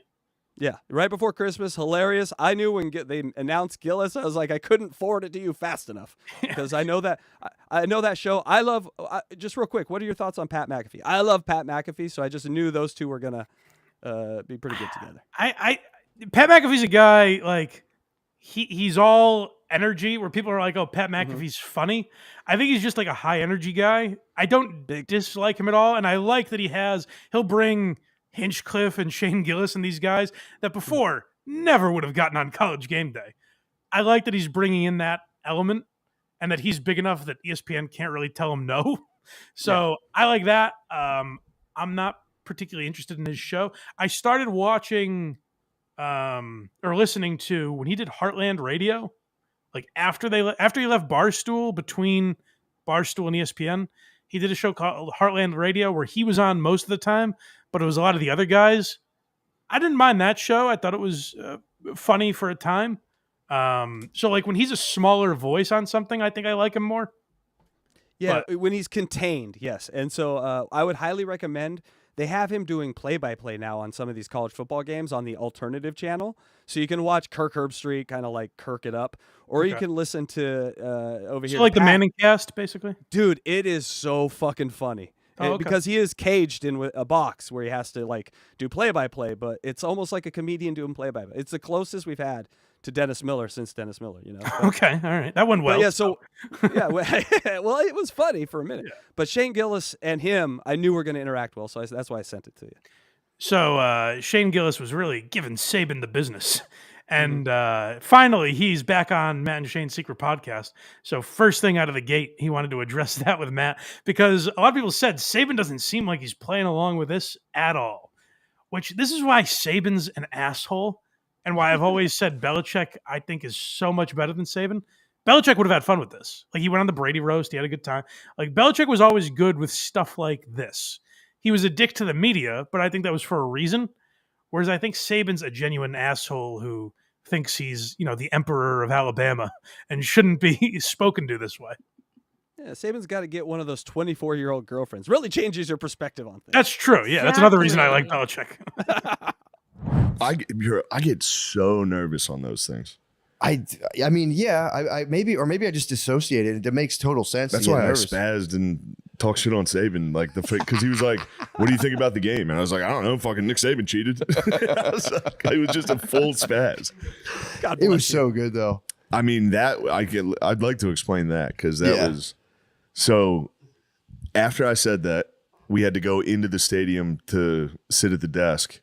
Which is where he wasn't with us when I said it the first time. Yeah. So then I got in there, and right before we go on, he looks at me and he's like, "I heard what you said." And I was like, "Holy shit!" And then Herbstreit and McAfee were like, "He's just breaking your balls, dude. He loves." And Shane, by the way, Shane's like a real, for anyone that doesn't know. Like I know Hinchcliffe went on there and roasted fans and shit. I'm sure Hinchcliffe like pays attention to college football. I don't know that he's a real fan. Shane is like a diehard. Like he was probably watching every Alabama game when Saban was there. So yes, this is like a real thing for Shane Gillis to be part of this. And I'm sure he probably was nervous roasting Nick Saban, who again is like a god in that world. You know how I know that he knows? Because he went for the jugular, what every college football fan knows about Nick Saban, but no one talks about, how he was NIL before NIL. It's why when people ask, like, why does Shane I remember people saying like Shane is Taylor Swift for men, basically. Where like with his fans, he is like a god that can do no wrong for a lot of people. And I think that is because of this, like, he's not a phony. He'll go on College Game Day and give Nick Saban shit, even though he probably wants Saban to like him. Whereas I think a lot of other guys that we've talked about, or maybe some that we're about to talk about, would have just like sucked Nick Saban's dick just to be on that stage for an extra minute and have him smile at him, even though they'll never communicate again. You would sell your soul for Nick Saban to be like, hey, I like these guys. And Shane doesn't really do that. So, real quick, Shroom Diff Nuclear says, I'm here because OJ sent me. He has a big audience. Thank you, Shroom. Really thank you, OJ. Hey, Shane Gillis, pipe down. Thank you, OJ. All right, Shane, continue. And I was like, oh, all right. I'll fuck with him back. We can fuck around. So then I would have never done that if I thought he was serious. Yeah. But they told me he was fucking around, so I started fucking with him. And then as soon as we get done, I tell Herb Street and McAfee, I'm like, bro, he was definitely serious. And they were like, no way he was serious. Go talk to him. So I went up to him after news like, you think the SEC dominated because we cheated? That's bullshit. he spazzed on me. Weren't you helping him But down? then, Doesn't that make you, Casey, you're more of a college football fan than me. Doesn't that make you think they absolutely cheated? That he reacted 100%. that way? Yes. I mean, not only that he didn't defend Alabama, he defended the SEC. What does that tell you? Bullshit. We circled the wagons and paid those players. I mean, didn't pay those players. Yeah, I mean, it's an open secret. SEC paid the players. And like I said, Belichick wouldn't get that mad about Deflategate or Spygate because we didn't do anything wrong. You know, we didn't cheat. So he would have stayed calm, I'm sure. still on the stage and I was on the field. So after he yelled at me, I had to help him down. And he like looked around to see if anybody else could help him, but I had to help him down. That's fucking great. And yeah, I felt really bad about it. Yeah, that's fucking awesome. You had to help him down off the stage after he just got reamed about how the SEC did things right. There's something too when like you're an old man like that. Like Nick Saban has always been like he's carried this weight, like this air around him since he was at fucking LSU or whatever. Like he's had this prestige, and sometimes you forget you're an old man, and you're like, "Oh shit, I want to look like a tough guy here, but I can't get off this stage by myself. my knees might buckle."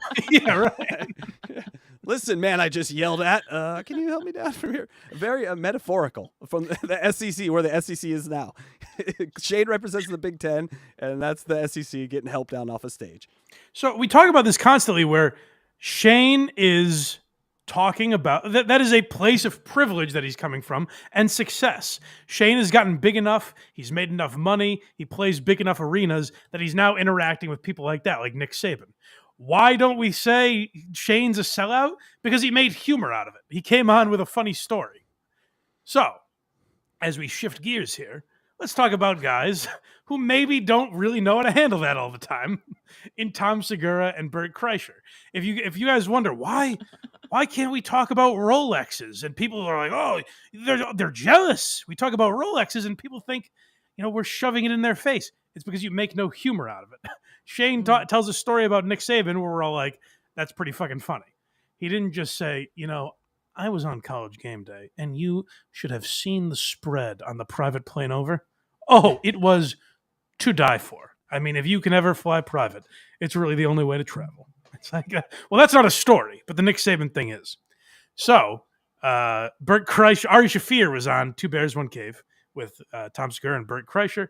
And Bert was wondering why the Sober October gang has been replaced by the likes of Shane Gillis and Mark Normand and Ari. But first, we have a couple other clips to get to from earlier in the podcast. It's called Losing Touch. So this is what I'm talking about, where Tom will talk about celebrities in this way, and he doesn't realize he could insert his name here. Whereas, like, what we just heard with Shane, that's something different. That's a guy being successful, but making comedy out of it. Listen to how Tom is talking about, and has always talked about, really successful people. This is how he's talked about Garth Brooks. It's why him and Garth Brooks became such a big thing, because he talked about how crazy super rich and successful people get.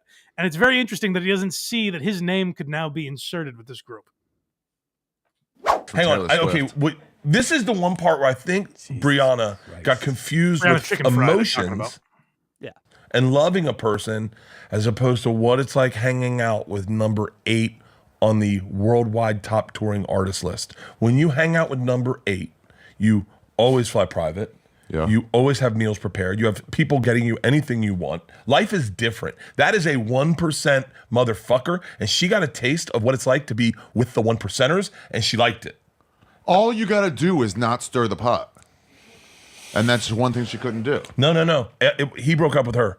He broke up with her because I think he's just, I think he doesn't understand how fucking, what a mind fuck being number 8 on this list is for him. He's trying to be a real dude. And there's no way you can be real when you're number 8. That's just impossible. They look at the world in this way of like how successful you are. It's like, well, if you're number 8 on the list, because I think Bert really likes that he was on the list of comedians. He was like 6th or whatever in money earned. And I think that's kind of how they live their life. Like if you are 8th on this list of musicians, you have to conduct yourself that way. You have to like, they think about that stuff all the time and they don't really make comedy out of it. You'll hear Ari do that in a minute in a way that they wouldn't. But Tom interjects here and I find it very interesting. He's criticizing these successful musicians the way his fans are currently criticizing him. Bad Bunny is in front of him. The guy changed his name to Bad Bunny. Yeah, well, no one on the list is a reasonable person. Not one. They're all out of their fucking minds. Bruce because is that's the closest. Yeah, and I think But he's also- full of shit too. Yeah. You know, Yeah. Madonna's crazy. So they're rattling off this list. They're like, no one here is in touch with anyone. And then they make tens of millions of dollars a year.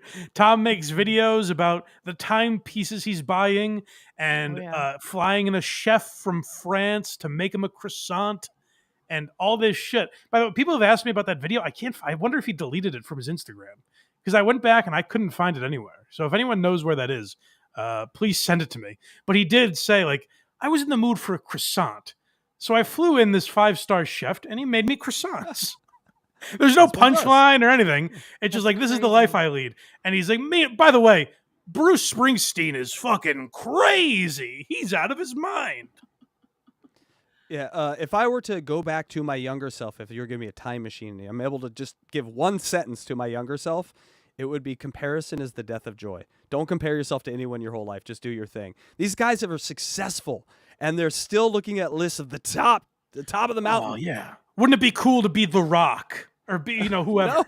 No. They're like, they were talking on the clips of Bert Kreischer we played last week with Tom Papa. They were talking about how Andrew Santino made a joke like, hey, did you see how much money Matt Rife made this year? And then made a joke about like killing himself or something. Yeah. Andrew Santino like does very well, but like wasn't on that list. So he's like, oh man, imagine being that. Bert was on the list.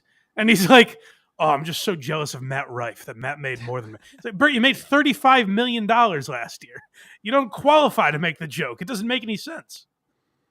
But you don't know what happens when you move up that list, Mike. I know. See, if you live that way, oh my God, happiness will never Yeah. find you. The difference between number 5 and number 6 is happiness. That's where happiness is. Yeah. Yeah. This one's called Chicken Fry. They talk a little Yeah, so more this is about already actually being a comic, whereas Bert's like, imagine what you could do with $12 million that Brianna Chicken Fry turned down. Meanwhile, he makes that in 6 months. Or less. He's already bought the Bitcoin for her. But he's like, oh man, imagine all the money Brianna Chicken Fry could have had. Ari, on the other hand, tries to be a comedian with it. Yeah. Oh, no, Dave knows Zach Bryan and does not like him. Oh, Zach Bryan kicked his dog out of a green room. Well, here's the origin. She compared her leg once to a Burger King chicken fry. Okay, just Bert Kreischer first observation. This chick fucking sucks. No. Yeah. No. This chick sucks. No, you'd fucking fall in love with her. She's funny. If you she's only funny if you look at her face. On paper, this chick sucks. My leg is like a fry from Burger. Everyone will say that now. God, hot chicks will make you think they're funny when they are not. That is a true thing. Yes, that's true. When you're like, if you put them in a fat guy's body, they're just annoying. Same joke. Let me try it. Call my leg chicken fry. Actually, it's pretty good.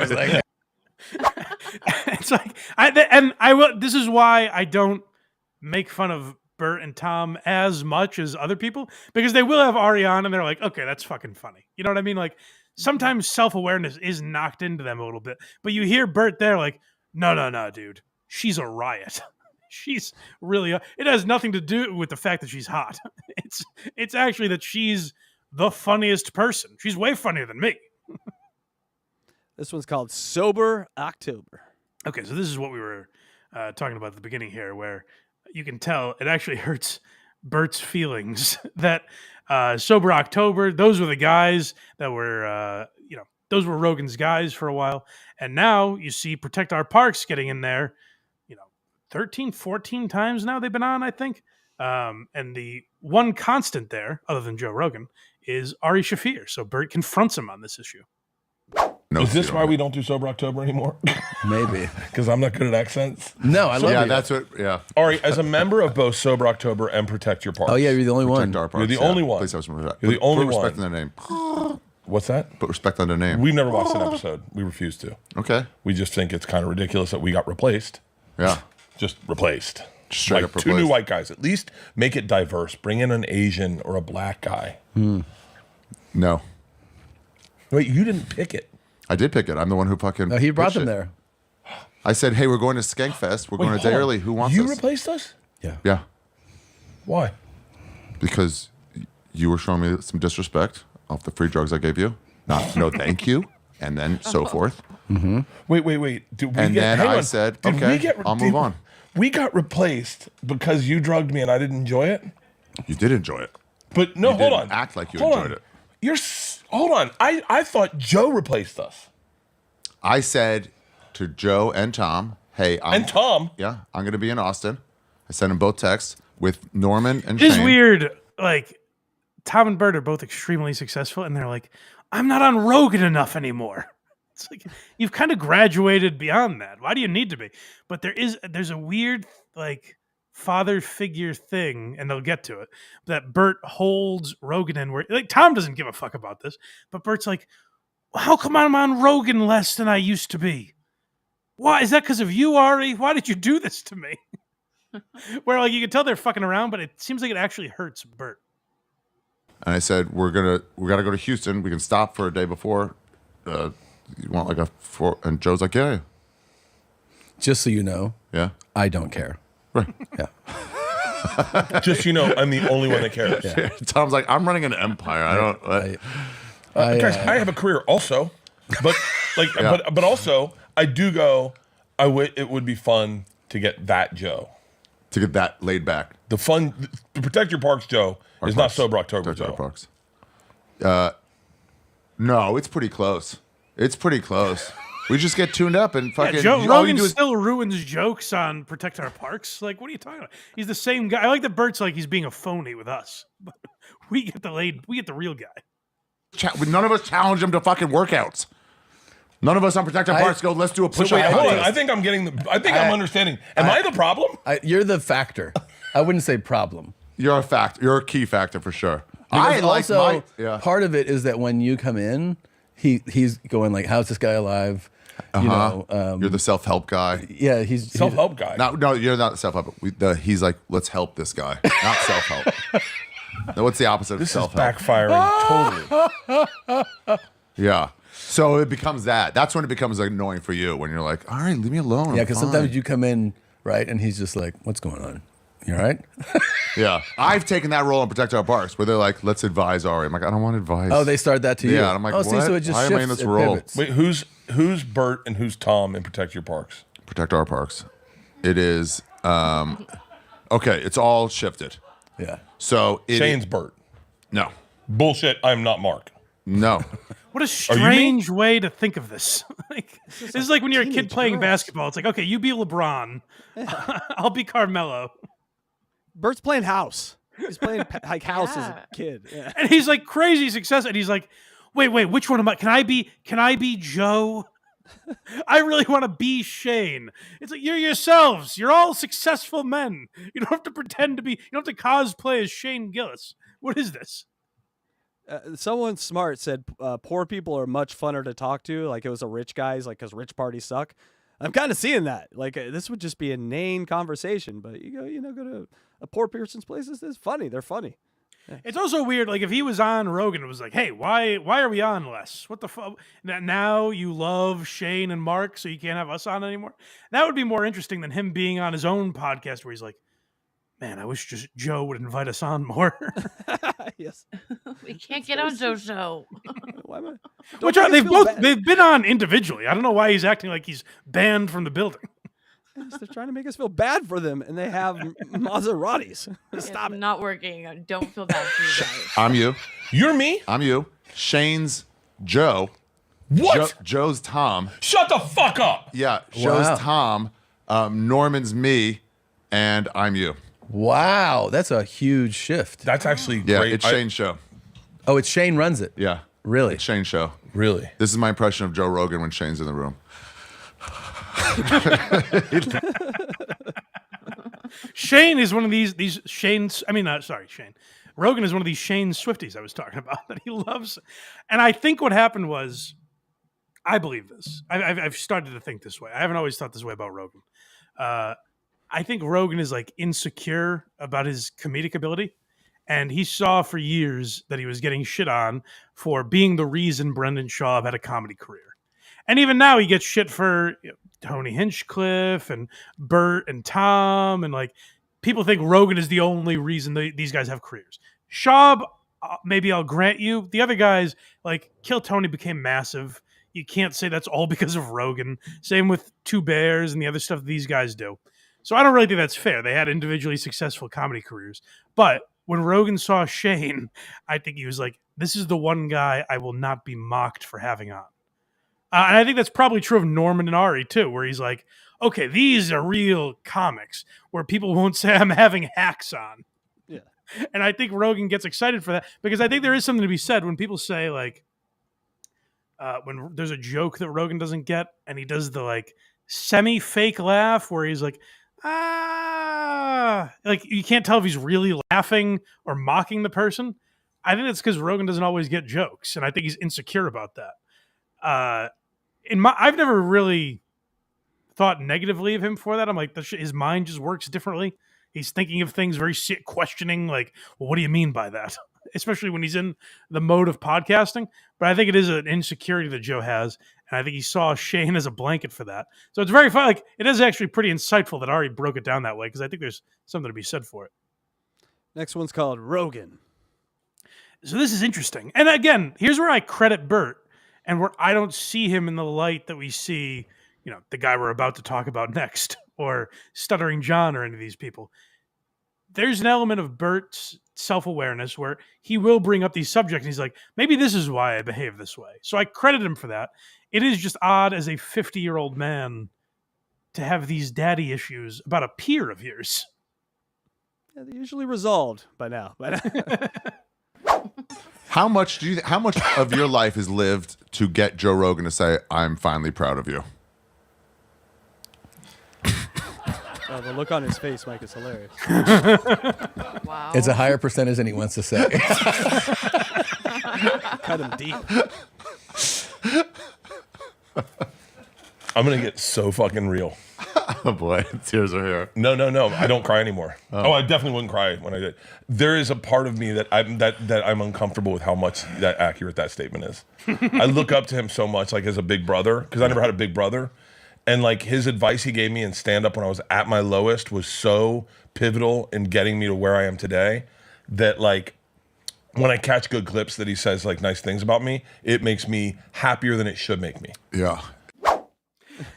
But that's why I don't see Bert as like the lolcow some people want to make. I know, like, so Podcast Cringe did a video about this segment.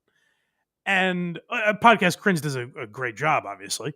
But it's always negative with that. Like, he always finds the angle of like, look at this fucking asshole Bert. I look at it more like he is being honest. He's seeing something that he could get mocked for and going, fuck. You know what? There's something to be said for that. I do look at him as like an older brother or a father. I want his approval very badly. So him being honest with that stuff, like, I think if you brought that up with a guy like Stuttering John, fuck you! That's not these guys are trashing me. It's like, no, I think there is like some level of self-awareness, and that's why I don't put these guys on that level. Like there is some introspection going on.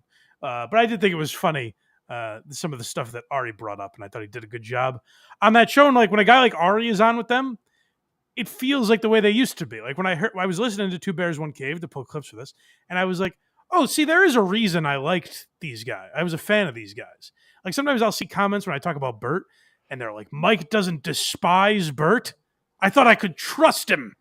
And I'm like, well, that seems extreme.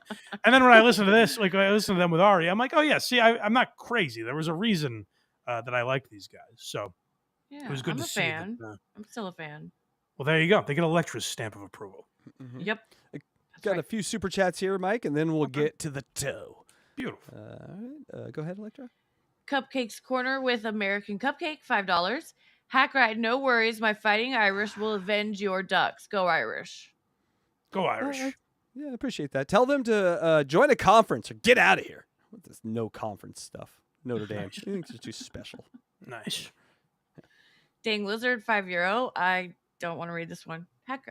Casey, go ahead. Dang Lizard for €5. I didn't pre-read it. So here we go. I understand all these comments now. Blind Mike only talks about people who are much more famous than him because he is jealous. Hashtag thank you, OJ, for making me see. Why wouldn't Electra read that? Maybe she thought it was real. Electra. She don't want to be a part of any beef between Dang Lizard and Blind Mike. She's like, nope, not getting it. Casey, read this one. That is true. I am jealous of all of them. We got two. Brian Kowalczyk just became a member and then gifted 5 Blind Mike memberships. Wow. Paying it forward. Thank you, buddy. Kowalczyk. Thank you, brother. Just wanted to say his name. It's a good name to say. All right, time for Because the. it's spelled way different than you say it. Mm-hmm. Well, before Like thank Worcester. you. Yes, it is a lot like that. before, thank you to Brian Kowalczyk, but mostly that segment that you just listened to. We talked about Ari Shaffir, we talked about Tom Segura, Bert Kreischer, Shane Gillis. All of that was brought to you by our friend OJ. And those of you watching right now, thank OJ. As we say, thank you, OJ.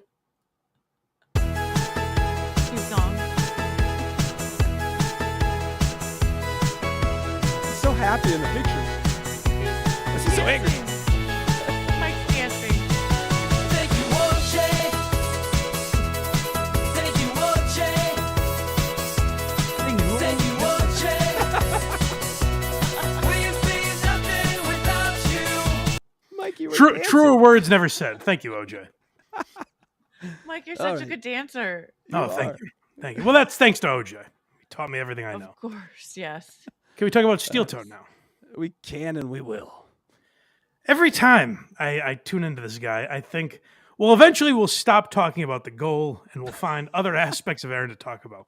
Because surely it won't be every week that he tries to reinvent this thing, insert some life into it. It's almost like he's doing it for us, where he's like, hey, I don't want the goal talk to get stale. I need to keep it fresh for them. Every week, this guy manages to make himself look like more of an asshole by enhancing the goal. It is very impressive, and we say thank you, Aaron, for that, but mostly thank you, OJ, for showing us. I only know of Steel Toe because of OJ.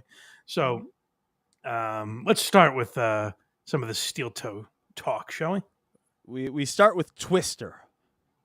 Yeah, so this is, I guess, incentive to give to the goal. If you guys, listen, before you might have thought, hey, I'm giving to this guy, Aaron. I'm not getting anything in return. He has heard that complaint. We've said it. I know Carl has said it before. I'm sure Patrick Melton and all these other guys have said this. What are we getting for this goal? We're giving this guy money. Well, don't worry. Aaron has corrected that problem. And now you won't be able to help from giving to the goal. You won't be able to keep that money in your wallet. Do you know how Sean has basically taunted us into signing copies of Twister, the game, and then sending them out to people? Well, I want to give out my first autographed Twisters today. $100. Everybody who donates $100. What the fuck are you doing there? He's Opie. This is what Opie would do. I've always said it's multi-tiered because the thing I really want most in the world is the game of Twister. I'd like it for free. God knows I couldn't go to Target and find it. I'd like the game of Twister, but what I'd really like is a podcaster in the middle of Minnesota to smudge his signature on it for me. That would be really grand. I could put it right on the wall behind. I could hang it up, frame it maybe. The framing is the problem. It's so hard to frame. It would be tough. Well, what I would do is I would take the piece that he signed and cut that out and just frame that because an Imholt signature is invaluable. It's like a Honus Wagner card. Drink if you had Honus Wagner on the bingo card. $100 to the show from now on in perpetuity, forever and always. This isn't like a 1 week offer or anything like that. Oh, thank God. I don't have to everyone- act now. I can mull it over for a little. I can rationally think about this. But do I have enough room for the Twister? Do I have enough room on my mantle to put the Aaron Imholt Twister autograph? Let me get back to you in a week, Aaron. I'm just not ready yet. I can move some funds around. Let me we'll gather the revisit this. family. We got to take a vote, a family vote. Are we going to get the Twister sign? I do appreciate it because on a lot of these infomercials, it feels like a scam. You know, they're like, act now. And, this deal is only here for a limited time. And then you'll see the same ad next week and you're like, gosh darn it, I was fooled. On this particular infomercial, Aaron's like, hey guys, don't worry. This offer will still be available next week. Aaron is a shop on the Venice Boardwalk that has going out of sale for like 10 years now. They all say going out of sale for 10 years. It's hilarious. Tourists rush. $100 donation that comes in on this show. The very next day, they will have an autographed game of Twister. I'm glad that he knows his worth. $100 autograph. Which, by the way, are you eating? It's very distracting. I am not. I'm sorry. Oh, okay. All right. I'm just wet. I'm just very wet. Yeah, I thought I could hear you chewing. Electra, are you eating? She sometimes eats. No, Or I don't mind as much. But no, okay. But so Aaron knows his worth. He's set the value at $100. Now this is very good. So say you pay Aaron $100 on Super Chat, let's say. I believe YouTube takes $30 of that. Am I correct? Do I have that number right, Casey? 30, and then if it's like Apple, they take a little more, yeah. Okay. So let's call it 30, just for numbers' sake. Nice and round. We're down to $70. What does express shipping cost from Minnesota to, say, out of Florida or something? Like he wants to overnight this thing. Around $70. $30? So this donation is virtually worthless. Now, the game of Twister, if let's say a bunch of people do this, you have to go out and buy a bunch of games of Twister. Not to mention something in your hand after signing all these autographs. I don't know why Twister either. Do we know the reason why specifically Twister over, say, anything else? Oh, Casey, you fool. That's the reason you would want an Aaron Imholt signature on the game Twister is because Aaron defiled his marriage by playing by playing Twister with April and the Ricadas. Yes, that's what I was thinking. Aaron was brushing up naked against Nick Ricada, and that's why you would want that displayed prominently in your living room. Here's where we went sack to sack when I was on Right Foot Purple. Right, exactly. Sent to their front door. Now, someone asked yesterday, they go, Aaron, how much to donate to have Sean sign it as well? I don't think it would be very nice to Sean to sell his autograph. Like, send Sean something, and oh, by the way, can you ship it to this guy when you're done? He gave me a lot of money for you to do this. So here's what I would say. If you do get an autograph Twister thing from this show, super chat Sean during one of his streams. See what he says. Ask him if you can send it to him and he can sign it and send it Who back. is doing this? If you send him a Who is nice- like, well, the autograph set isn't complete without another guy that makes fun of Nick Ricada. So, of course, I need to get it in the mail from Aaron. This Twister has lived quite a life. It goes from the store to Aaron's house, in the mail to a listener, to Sean, back to the listener, before finally finding its resting place on the perfect spot in your home.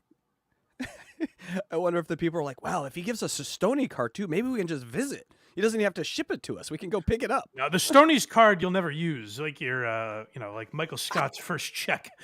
He'll just be in the frame forever. We got to call Stoney's and see if any of those had ever been used. I'm sure someone has. But I gotta think, because probably the only people he's actually sending it to live in Minnesota. He's probably not wasting his time with the other people. I think it's the opposite. He's sending them only to people that live outside of Minnesota. That's great. Living in fucking Oklahoma and getting a Stoney's gift card in the mail. Yeah, but now I got a Twister I can go pick up. So now it's a 2 for now. Contribution. You know, Mike, one time I made a Mid-Journey picture, like an AI generated image of you and Krager's playing Twister. Is that right? Oh, can you grab Yeah. that? Yeah, go grab Well, I will. You know what, Electra? If you want to put that up for sale, Craig and I will sign it, and you guys could buy for the low price of $8,000. Craig and I will autograph that, and you people can put it up in your homes. Wouldn't that be lovely? Oh, it would be. I think would be the best way to do it. Go to there's- DJ. What is it? DJElectrified.com? Is that where do people go? Yes, that's the one. Go check that out. DJElectrified.com. $8,000 is the going rate for those. So going to be 2 ways now every single day that people can get autographed steel-toed Twister. I could get one for each day of the week. You have 2. Here's my Tuesday Twister. Here's my Wednesday Twister. John, Stuttering John's ears just perked up. I can get 2 of them of the same thing? That's what I do. I had to fit that in one day. You hate it. I'm giving the person in this spot autographed Twister every week. Okay. Every week, the person at the top of the Chad Buzamak donor rankings. I am officially saying the Chad Buzamak donor rankings brought to you by Twister. Sounds brought to you by OJ.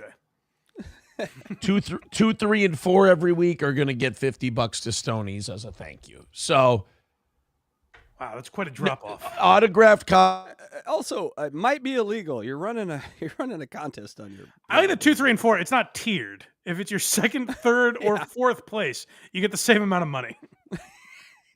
Because the gift is worthless. So he's like, yeah, I'll give it to the 50th person or the second. Yeah, person. what the hell? I'll give you 2 Stoney's gift cards. Who cares? Here's a bucket of them. Copies It's of just Twister paper you'll never use. are the new currency here on Steel Toe. The other way you can get an autographed copy of Twister, just $100 to the show. I'll go out, I'll buy the Twister, I'll sign it, I'll ship it out to you. Easy peasy. I also like to give Aaron my address, which is fun. Yeah, are there no used Ricada condoms that you could sign? Hey-oh. Anyway, Log Jam is the next one. Ew. Okay, so here's what's tough. When you have a prize like that on the shelf, people see that, oh my God, an autograph? I thought just the Twister was good. An autographed Aaron Imholt Twister? I got to start giving money. So here's what happens. It creates a log jam. It creates traffic where so many people are like, give me that Twister. I got to be number 1. I got to be at the top of the list here. Come on, out of my way. I need that invaluable gift. This is how Bitcoin gets driven up. It's just the want. Hey, yeah, right. If we see You're value, missing out. Aaron's Twister could be the future of money, because if we put enough value on it, then it's worth something. Would you like this Coke? Yes. Here's 1/20th of a Imholt Twister. The thing about Aaron's Twisters, there are only 21 million of them. So it's there's a finite amount, which it's deflationary. You just got to buy so much a day. Jeremy with $2. Thank you very much. Jeremy wrote me a very nice message yesterday and sent us $100. Wait a minute. That moves Jeremy up to second place again. Whoa. Thank you, Jeremy. Boy, what a war. $2 gets him in there? What a battle these two are having. It is. Neck and neck. What a back and forth. It's the same guy. And down the stretch they come. Here comes Jeremy. He's gaining on Hitler Diff. Hitler Diff. Well, now there's going to be Hitler Diff. What a race. Oh, no, there is. We heard of him last week. Okay. Oh, my God. We got, so we had Wally World at 135, And then there's actually a log jam in the top 4. Shut up, Johnny. Just fucking stop. Would you, for once in your goddamn life, not be a disgusting piece of shit? Why is he yelling at Johnny? You're the one who said log jam. Okay, anyway, there's a log jam between 1. They're doing that great AM comedy bit from the 60s, log jam in your butt. And 4. Like cocks, huh? And, yes. And Like that log shits. jam looks like this. Wally World, who's been in... He's fucking Opie, dude. The jokes he tells, now I'm seeing it. I've heard other Hey, people hey, talking hey, about I know you're all thinking cock, and God forbid I let that fly by. First place since Monday. This is really kind of the last chance a lot of people have to dislodge him from number 1 because Rumble Friday. Get out of my way! Don't get a lot of the I've got to dislodge Walmart Willie. What's the guy's name at this number 1? Wally Mart or Wally World. Wally Mart. I've got to drop what I'm doing and dislodge this son of a bitch from number 1. I only have till Monday. There's a twister on the line. hundreds and 75s and shit like that. It's a lot of 5, 10, 15, 20 bucks at a time. So you got Wally World at 135, but you have at least 4 people who are within spitting distance of knocking him off that top spot. You've got Travis at 101. That's crazy, man. Get out of here, Wally Mart. I'll take you down yet. So YouTube stole his goal idea, right? You can do a goal now on YouTube. Eventually, they're going to have rankings. Like, he is just ahead of the curve. They're going to have rankings. Yeah, they're going to do it. I'll tell you what YouTube doesn't have and what they'll never be able to duplicate, and that's an Aaron Imholt signature. That's worth its price in gold, my friend. 0.7. Funny. You've got Flinty Gecko coming into today at 100, and you've got Jeremy coming in at 100, but Jeremy is now at 104. Oh, Jeremy, hurry up. Get up there. You can do this. You're within spitting distance. So this happened with Ray DeVito. Franklin Sheckler put out a video where it calculated everyone's donation totals from all like the big people giving him, and it worked backwards because they don't really realize that they're giving all this money to him until they see a final total. So he's giving people final totals of how much they're donating to a stupid show for a twister. You might want to keep that secret and just do the tiny donations because when they're like, you spent $200 on this? What? But also, it seems like he's only adding up. Like, what if I give 100 $2 donations? Is he adding me each time? I think that so. Seems, that could be. That's That the whole could be. show. It takes away from the show tremendously. That's an arduous endeavor. Jeremy at 104 is now in second place, just about $30 behind Wally World. That's good. Those are good numbers there. And who's gonna double check your work? Anyway, role models is the role players is the next one. There's so much to be bothered by. It's the arrogance to do this, to raffle off your signature for $100. The math is troubling. Every aspect of it is questionable. I get second on this twister thing. I'm raising hell because it doesn't seem to be any sort of referees or officials in this. Right? Yeah, I'm calling this whole contest into question. All right, role players is the next one. Oh, well, I mean, hey, it's not always the big dogs, you know? It's not always Michael Jordan, Tom Brady. These guys have teams behind them, and you need some of these, smaller names perhaps, but big contributors to be sure. 310 away from today. Off to a great start, guys. Go ahead and throw in a couple of bucks. That top 4 is wide the fuck open. Thank you guys for being so generous this week. We've had so many people contributing to the show in small quantities, and that's the best way to do it. He's Obama. We're winning this by small campaign donations. Oh, see, that's true. That's a good example. I think he's more like Belichick, where he's like, I don't need a big name. Sure, maybe once in a while I'll bring in Darrell Revis, yes. But I don't need a big name on that defense because it's my strategy that gets me there. Just give me some 5'10" white guys that can run. I'll make this a team. Right. I will mold them on other teams, in other systems. They might be nothing. But here on Steel Toe, I can put this together into a living for myself. Usually by Thursday, that top spot, you got someone in the 200 or 300s. Not this week. Look at that. All of it triple digits, but all of it low triple digits. And then literally just dozens and dozens and dozens of people throwing in a 5 here, a 10 Tim here, Duncan's out for a while. It's all right. We've got Hidu Turgaloo and fucking Tony Parker. No big deal. We have role players. They hustle. Oh, do they hustle to the ball? Gifted membership there, a gifted sub there. It's been great. Thank you guys. It's been great. Promotional failures. This is the next. This is a failure of epic proportions, by the way. I disagree. I actually think it's pretty good. I would think people were clamoring for the game of Twister. You couldn't just, as a joke, buy Twister and write Aaron Imholt on it. You need the certificate of authenticity. Because one day, I used to watch a lot of Pawn Stars, and by God, that Rick Harrison would always have a buddy who was an expert on every topic, no matter what the topic was. He's like, I got a buddy that knows about this. And what is crucial is that certificate of authenticity. You would always need that. And that's what you get from Steel Toe.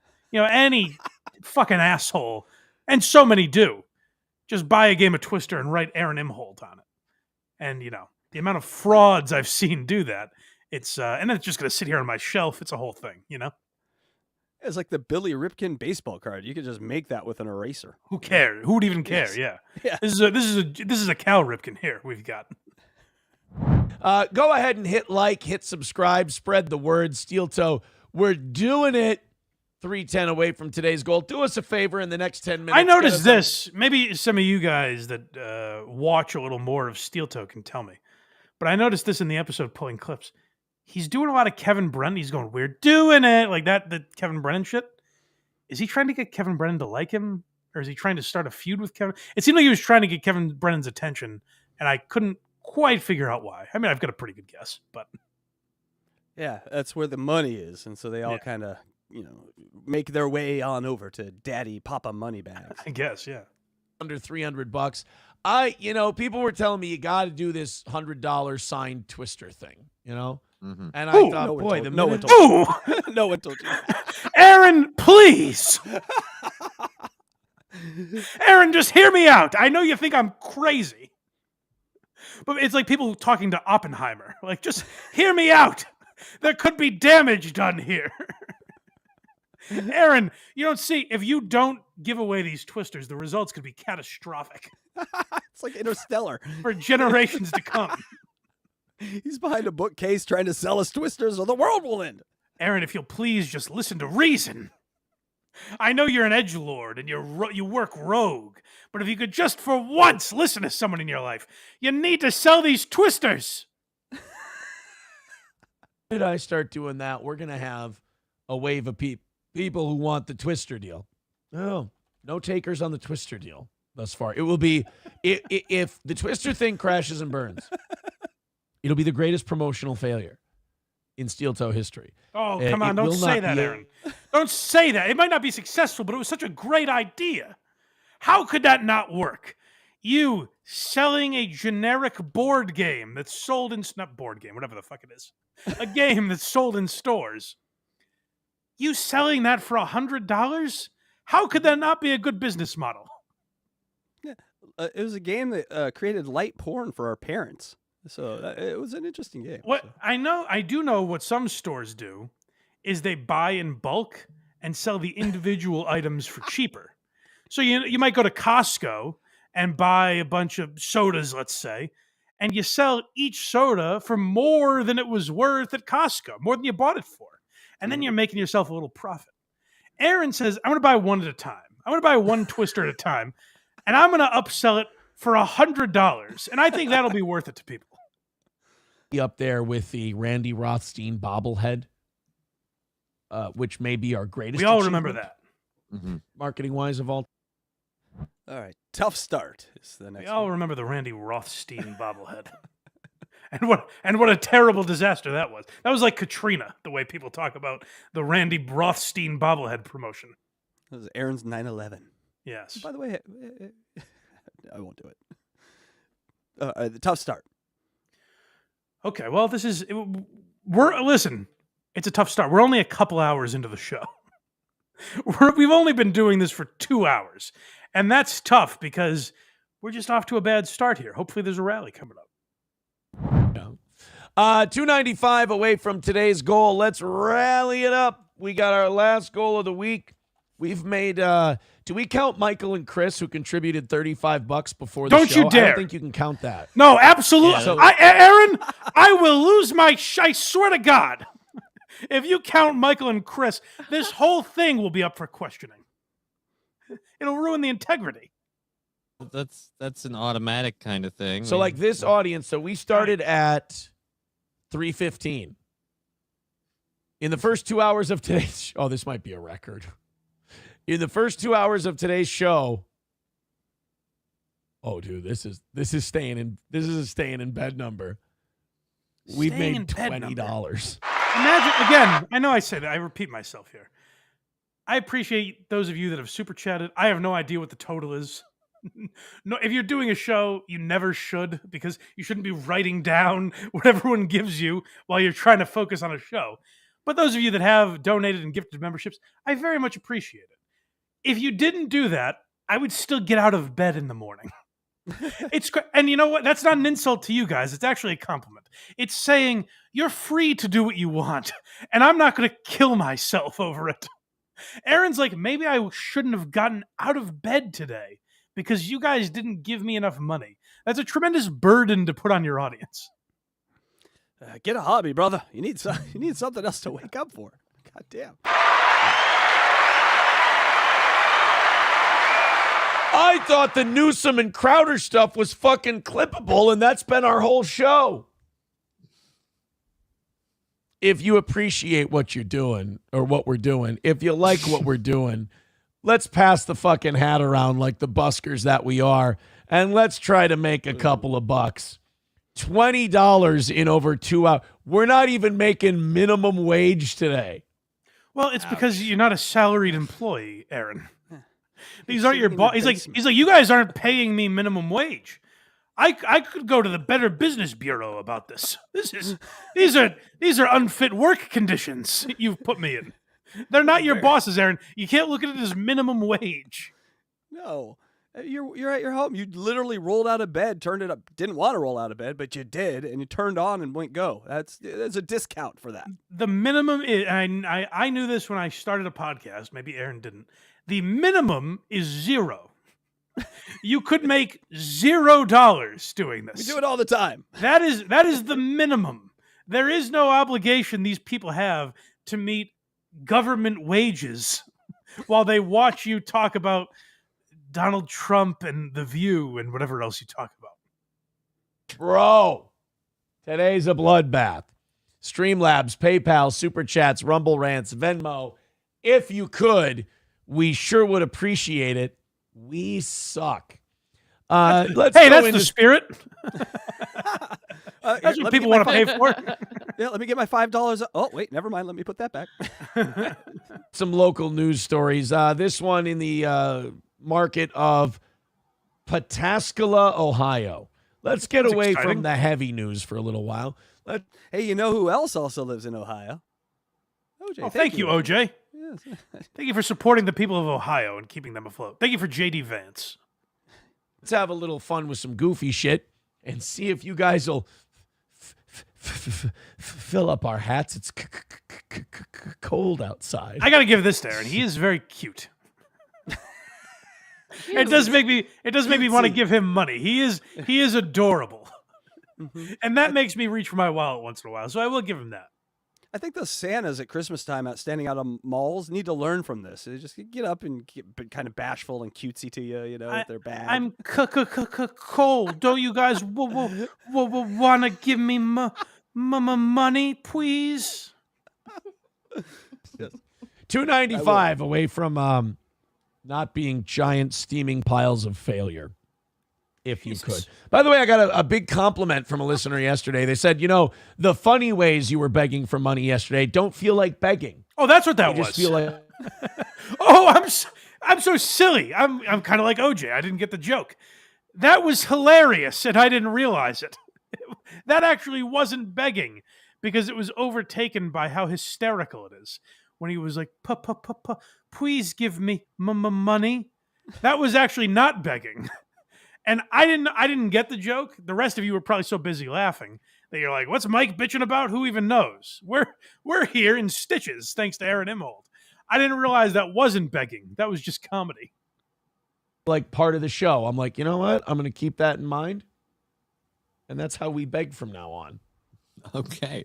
and laugh off our failures and hope that people take enough pity that they're like, all right, here's a 20, you piece of shit. Laugh off our failures. This is the guy. Wow. I'd have to go way back in time. I think it was 3 or 4 seconds ago where he said, well, this show is a big steaming pile of shit. Yes. That's him laughing at his failures. Oh, Aaron, you slay me. Next one's called, it's back. The hype train is back.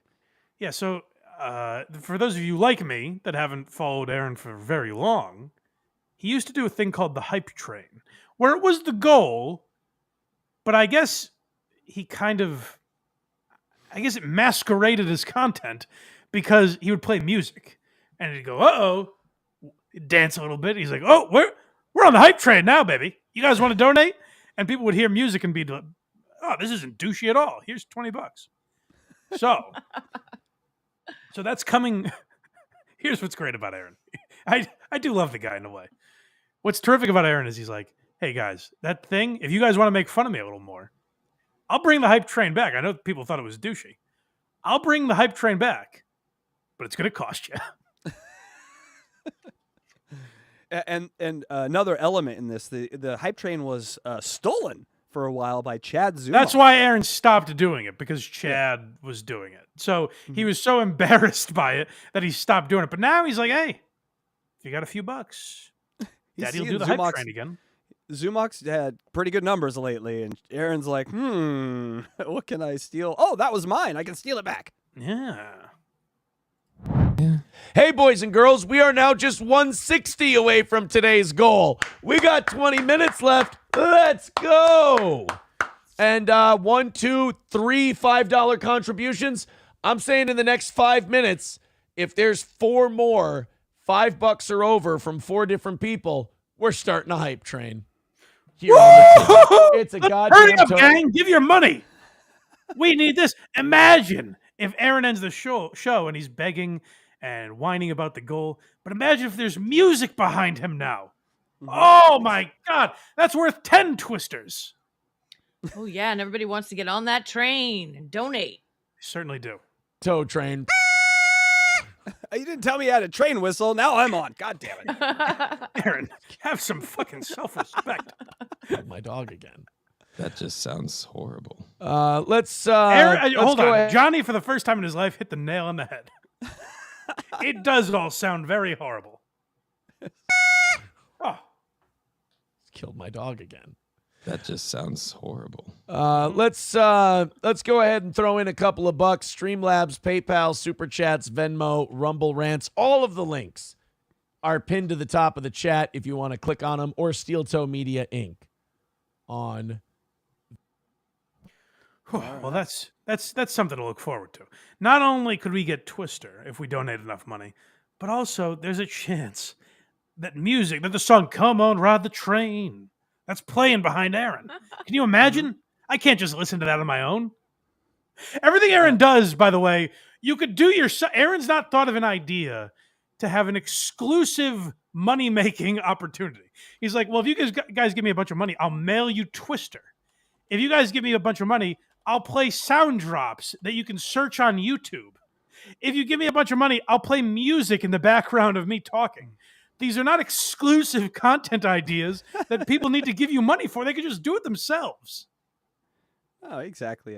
He's driving that train high on Nick Ricada's cocaine. Hey-o. Now we can play, guys, we can play that in the background. Casey will produce that song, but it's going to cost you. It's going to, yes. Goal. Oh my God, we got a lot of time here. Goal. We were doing goal for a few minutes here. Well, I'll tell you what's tough. And it's kind of a spoiler. I wish there was something Aaron could do to change it. But when I see a time on the show, like I usually go to the last show of the week, Thursday. Last time we have to do the goal that week, and then we can take a long weekend for ourselves. I panic because sometimes I see the runtime on the episode is only 4 hours. And I think, oh my good God. Not enough. But I try to trick myself. I think maybe something happened. Hopefully there was a family emergency and Aaron had to leave early. Hopefully it wasn't something as terrible as the goal not being met. But the longer I watch Steel Toe, the further I heard he was away from the goal with the less amount of time, I thought, I just don't think we're going to do it this week. But try to keep your chins up, gang. Try to pretend I didn't just ruin your day. We've still got a chance at this thing. We're within spitting distance. Come on. This wasn't a very good speech to motivate you, but I still think we can do it. What do you say? Let's rally. Well, on that bombshell, I got to know what I got to book out. So, all right, you book out. MSO is saying Aaron is dying of embarrassment. By the way, Johnny is a useless part of the show. Aaron's like, yeah, whatever. I've got money to count. Hold on, MSO might be winning. MSO is the greatest chatter, I think, in these worlds, because it's got to be Aaron, right? It's got to be. Does Aaron ever ask himself, like, hey, if Johnny's presence is utterly useless, why is he on the show? Like, when he leaves, if I don't even really acknowledge it, why is he on the show at all? You know? He had a wife, and that went away. So maybe he just needs someone next to him, you know? All right, come on, gang. This is serious business because MSO is taunting Aaron. He said, I don't even believe you can hit this goal, bitch. You little pussy. You're not going to mail a single one of those twisters. And we here do not like when MSO has that smug look on his face. I love MSO. Goal. Guys, don't let MSO be right. No. We're 160 away from knocking this thing out today. Let's crush it. Can you stick around for 6 more minutes? Do you need to pee? No, I just wanted to see if we could lose this thing together. I don't want you off. Oh, yeah, well. Oh, Johnny, hold my hand. Hold my hand, Johnny, please. This could get ugly. There's only one set of footprints because I carried. I mean, I guess I can. All right, guys, 160 away. We got 6 minutes to go. Let's do this thing. Throw in a couple of bucks. Johnny's gonna be late for some appointment. Ladder's gonna blurst. So we can watch MSO eat his words. Honestly, Johnny said, whoever he's meeting is Johnny like, hey, I'm so sorry. MSO was taunting us, and you know how that goes. We have twisters to get rid of over here. You can relax. 16. I wish behind. Sorry, I make you keep pausing it. But I wish behind Aaron was just a stack of twisters, like he'd already bought them. I know. Well, now he's just a mountain of twisters he can't get rid of. The one thing we know is Aaron watches this show because he's changed his behavior on what you do. Aaron, get a stack of twisters. I think that's actually, if people saw them, I think they'd want them more. That would be fun. What I think Aaron should do is he gets a stack of twisters behind him, and then when I give $100, he watches. We get to watch him go behind him, take a twister out, sign it, unfold it. We get to watch how the sausage is made. That's interesting to me now. Yeah, no, he has to put one foot on green and one hand on red, or else it has to be a used twister mat too. That's worth $100. Now we've got a business idea. That's right. $10, 80, 20, one of you, 160, and a nice autographed twister. We got the math. Come on, boy. I do see Recadas starting to sell twister mats after this too, because it'd be almost funnier if he sold them for $80. Boys and girls, Streamlabs, PayPal, Venmo, Super Chats, Rumble Rants. It's got April's signature on it too. It's Nick and Rick. So he's got the X. That's a more valuable item. Yeah, it is. And he could have 3 of the 4 participants in Twister. I got 75% of the polycule on my Twister.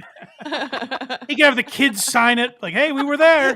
Handprints. Get the kids to buy handprints. We were downstairs. Take it away, but there's a paw print from the dog that Aaron lost.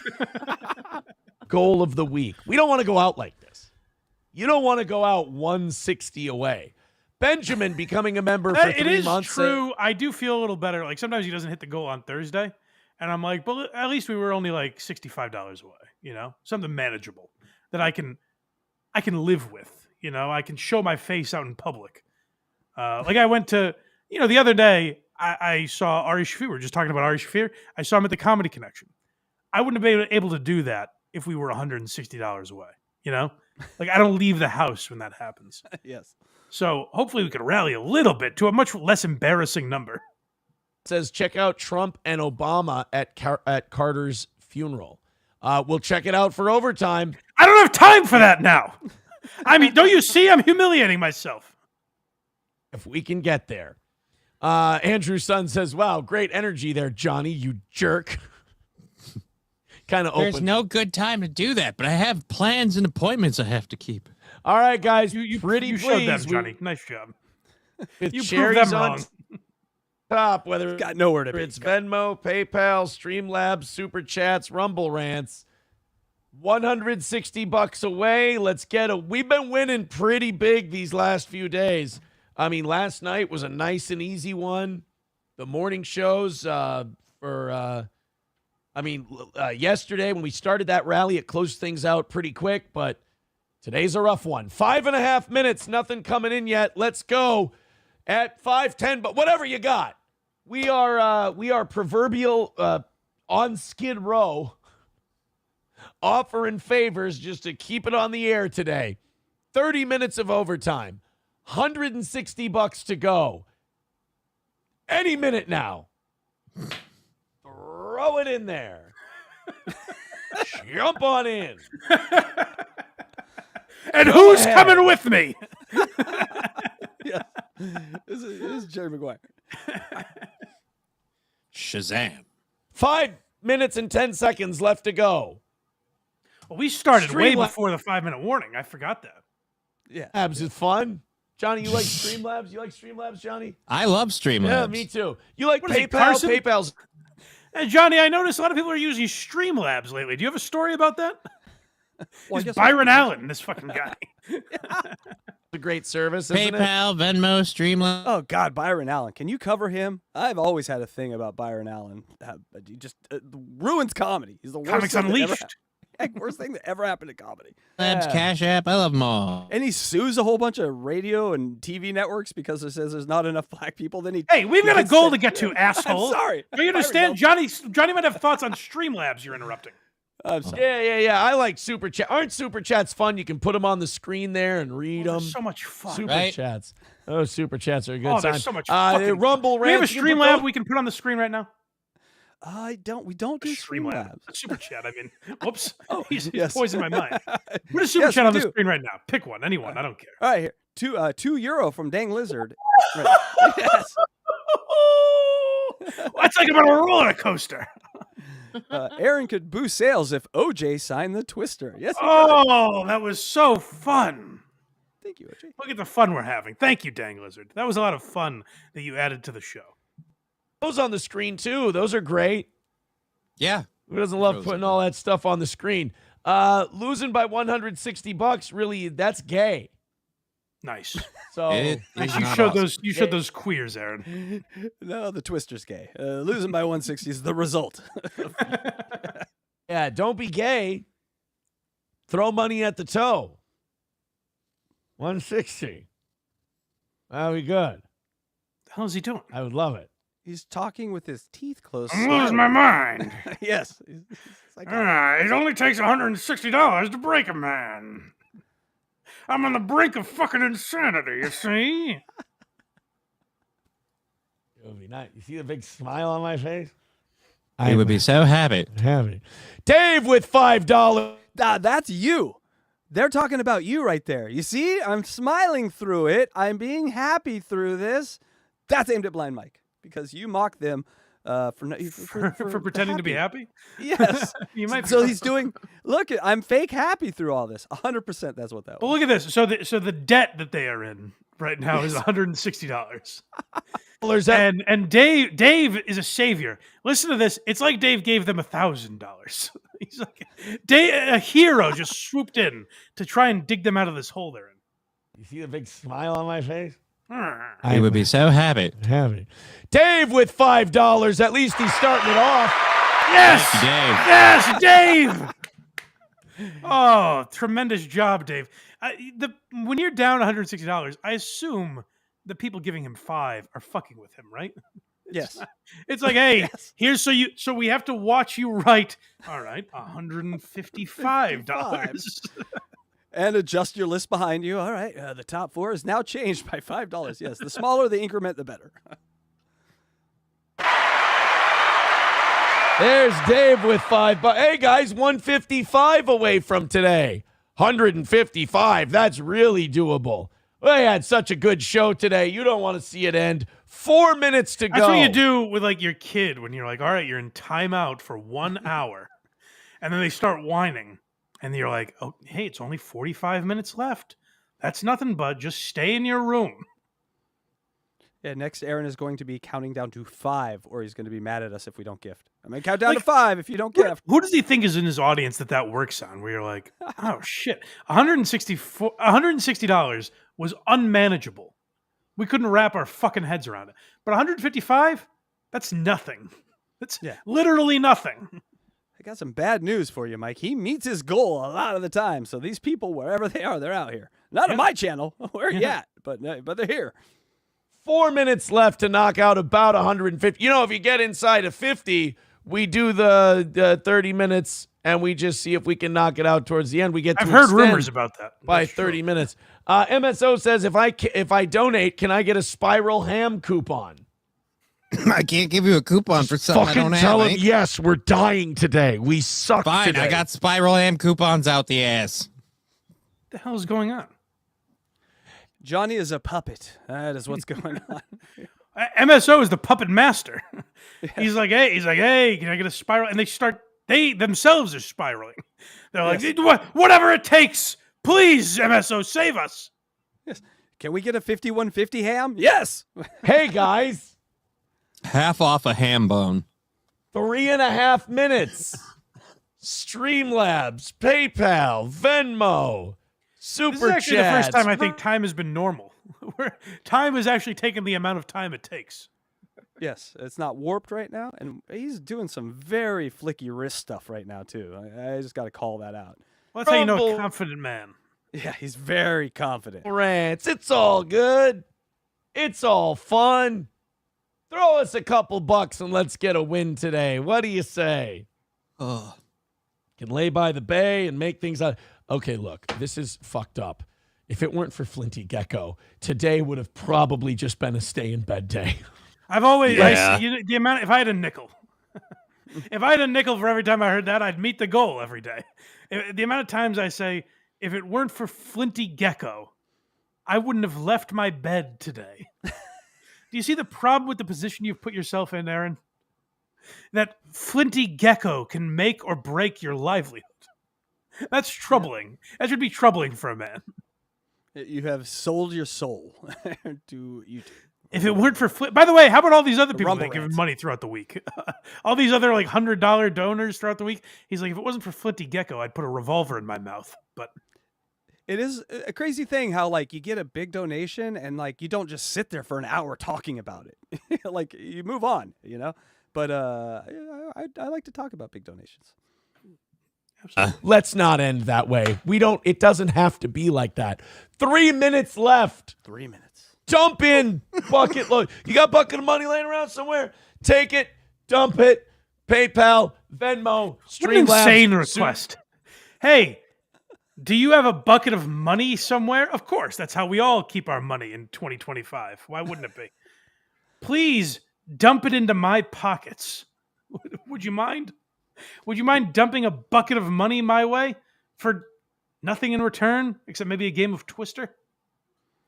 Fun fact, meanwhile, Johnny is dying of a coughing attack while this is going on. It's pretty funny to watch. This is what's weird, is we could really get at least into overtime on credit if someone just buys a Twister. And that's what's so devastating about all of this.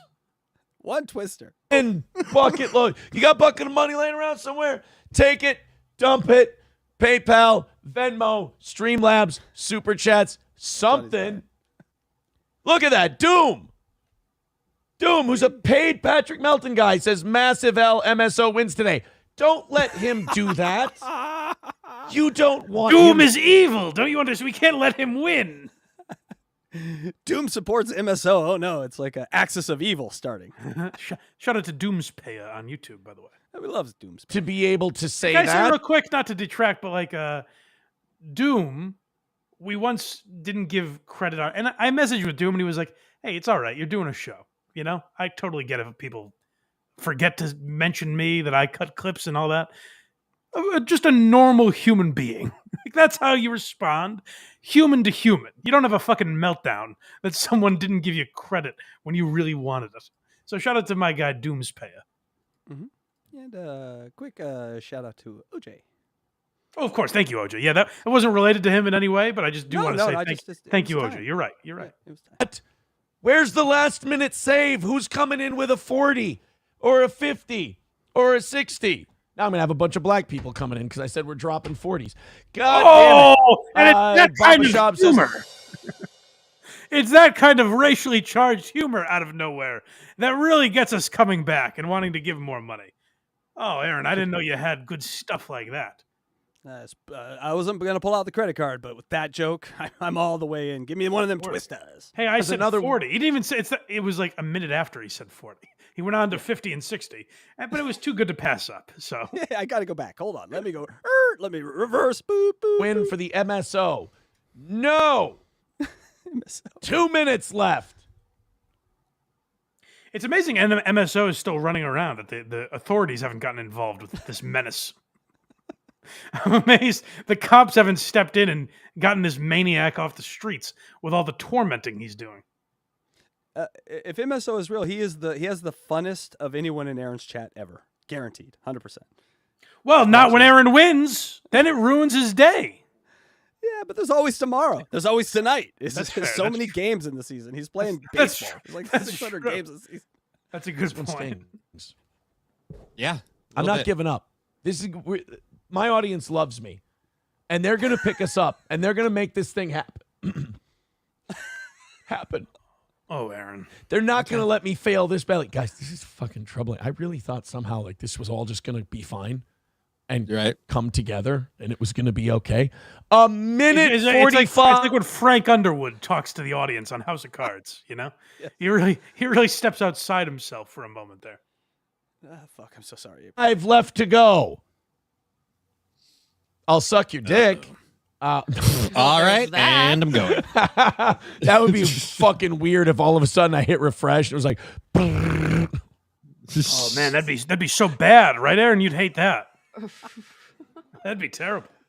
MSO I got these cheeseburgers. So his last two jokes were black guys and dicks. God damn, Aaron. Well, it's good stuff. It's just good old fashioned comedy. This man. MSO says, I'm not really looking for a win today. I'm being entertained. Fettuccine El Poo-Poo says for the truffle shuffle yesterday and throws in 20 Hold on. I don't want to give that menace MSO too much credit. There's something to be said for that, though. He's like, I don't care if you make or hit your goal. Who gives a shit? Like, I'm just being entertained by this utter nonsense that you've reduced yourself to. And Aaron blows by that, doesn't dissect it at all, and doesn't say, hey, maybe it's not about whether or not I meet the goal. It's about debasing myself in this way that gives people a good laugh. Mm-hmm.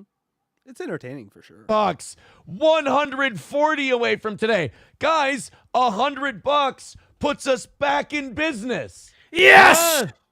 First and 15 says no saves today. Sorry, That's some Twister people already money. Suffer. I don't want to suffer.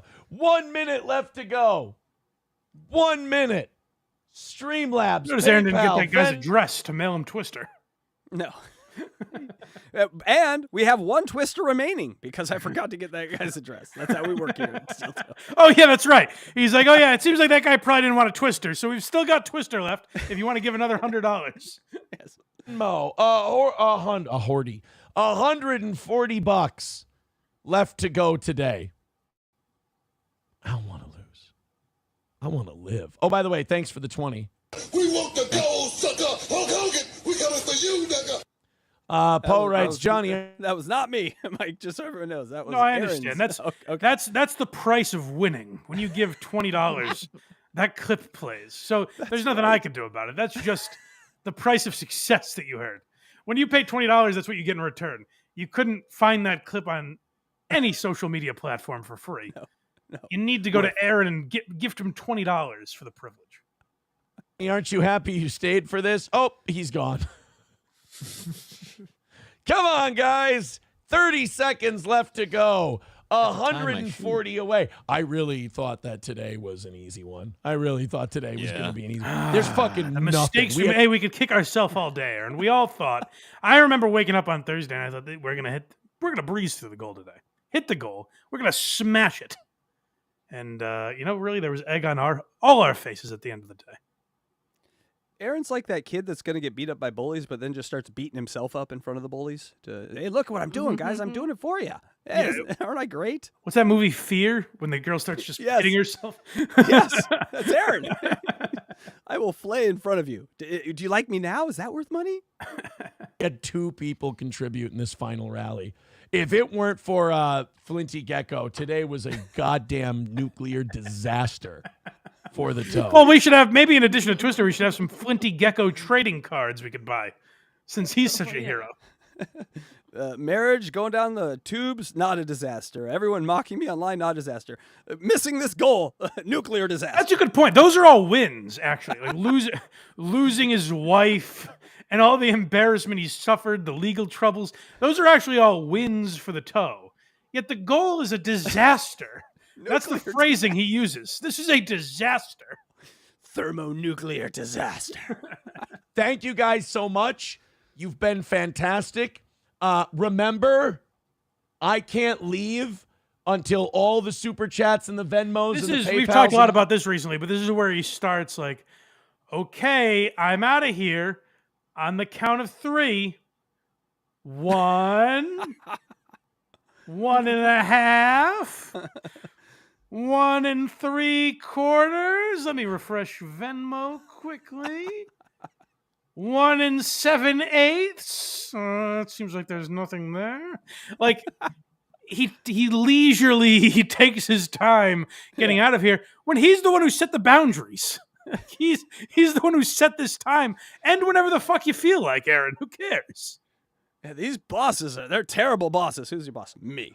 The boss is giving me the wrap it up sign. We got to get out of here. They're telling us you have to go, MSO. MSO is actually the boss. I would say that of this channel. From what I've seen, he's the boss. Ants have been read. All right. So, anything you could do to forestall our fate? We're out of time. So and I really have to go. I haven't. All right, see you later. You go ahead. I'll close up shop. I'll lock up. Close up shop. These fucking hurts. This one really stings. This one was really bad. You know what it is? I gotta say, I've never seen this where he gets $100 at the end of the show and still ends on time. Well, not on time because he's taking his sweet time here. But like, he usually comes up with some excuse as to why they do overtime for half an hour. This he just ended. Like he was defeated after this one. Yeah, he's got somewhere to be maybe, so he can't do the overtime today. And he's kind of using it as an excuse. About it is, it's so fraudulent. It's so fraudulent because there was someone who took pity on us and dropped us $100, and we still lost by 140. As opposed to what? As opposed to the people that are like, well, this twister is worth $100. This is fraudulent. You know, Flinty Gecko gave us $100, but he didn't even really mean it. It's like, why are you now insulting the guy that did give you money? Mm-hmm. And I'm wondering if Flinty Gecko is depressed the rest of the day that he I know this spent $100 and didn't make the goal. It really is demoralizing because what this should have been was a celebration of Flinty Gecko, and it just turned into something much uglier, unfortunately. Is this one bad? You know what though? I think back to this summer, and when 140. That's what this all made us do. This I got to be honest. This made all of us reflect. It's like Grease. We're talking about the summer, holding hands with a lady on a beach running years ago. We all took a long walk through that Minnesota winter and said, how I remember summer and the warmth that washed over me from the sun. But here we are, stuck in the dead of winter. Curse you, God, for putting us through this. Like, oh my God, what are we going to do? You know what the attitude is at Steel Toe now when we miss by 140? I look at it and I go, ooh, shit. That fucking sucks. As opposed we had to a what? 70. Cutting your wrists? What's the... I took down the rope from the closet, and now I just accept it. What's the other option? Delusion, Mike. I don't put a belt around my neck to feel what it would be like to take the life out of myself. Yeah, You go through the stages of denial. First, I didn't believe we didn't make the goal. Then it made me angry that we didn't make the goal. Now I'm to acceptance. We didn't make the goal. He's like, I think back to the summer when I would really overreact to missing the goal, and now I just overreact to missing the goal. Unlike back in the summer, I've learned from my mistakes. In his mind, he's like, this was not humiliating. Today, I've improved how I've handled missing the goal. This isn't like back in the summer when they would play clips of me begging for money and saying, I guess I did a really fucking shitty show and I suck and you guys hate me. This is way better than that. At least I've learned from those times. Yeah, I think we should get rid of all the super tips and go strictly to Venmo and PayPal so we can get stakes to this. So if he doesn't give the goal, he has to give all the money back. Because then we're watching this with stakes. Like, I got to get it, guys, or I have to give this 100 back to Flinty. And I don't want to do that. I like that. Awesome. Yes. Yeah. Flinty Gecko can be the commissioner of that league. He can keep, because we know we can trust Flinty Gecko. So he could keep an eye on all the rules and make sure everything's done right. Get on it, MSO. That's the ticket. Stakes. On Monday night, and we had a $140 miss today. Damn. That's how that feels. 6 months ago, it would have been, what are we going to do? Today, it's, shit. Yeah, it really seems like you've matured and you're handling it totally differently than you used to. This could be an episode from 6 months ago. There's literally no change in how he's handled it. But he's like, oh, man, remember when I would really lose my mind 6 months ago? And now I'm just threatening you guys, calling you frauds. Now it's just normal stuff. Remember when 5 minutes ago when I asked to suck everyone's dick for some money? Yeah, forget that part. Yeah, he's just like a crack addict. I used to humiliate myself. Now I'm tugging at your virtual belt buckles. Those days when I used to humiliate myself, now I'm just selling you twisters where I got cucked away from my wife. We've forgotten about how many... This is way worse than 6 months ago. You're acting like you're Milton Bradley. He's going backwards. It's rough. All right, guys, if you take pity on us later on and you feel like throwing a few bucks in, see, a lot of people are going to say, Aaron, you guys didn't really ask for money a lot today. There wasn't a lot of begging in today's show. So don't you feel good that at least you lost with some... This is where Opie needs to do. Like, Oh, this you is cut where him he's off. not like... You cut him off. He's about to say lose with dignity. I swear to God, those are the words about to come out of his mouth. Oh, I got to go back then. What a perfectly paused... it can't be that, but I can't think of what the next word would be. A lot of people are going to say, Aaron, you guys didn't really ask for money a lot today. There wasn't a lot of begging in today's show. So don't you feel good that at least you lost with some dignity? Nope, I don't. I wish I would have begged more and harder. Yes. Take it easy. Have a great I wish rest. I actually humiliated myself, unlike this. I would have killed more if I got the chance. No. Offering to sign games of Twister and having no one take me up on it, that's a man with dignity. This is, at least I've got my dignity still, don't you see? 6 months from now, can you even imagine how much dignity there will be? And I always like the way Aaron phrases things where he's like, a lot of people say to me, hey, Aaron, at least you have your dignity. Who are these people?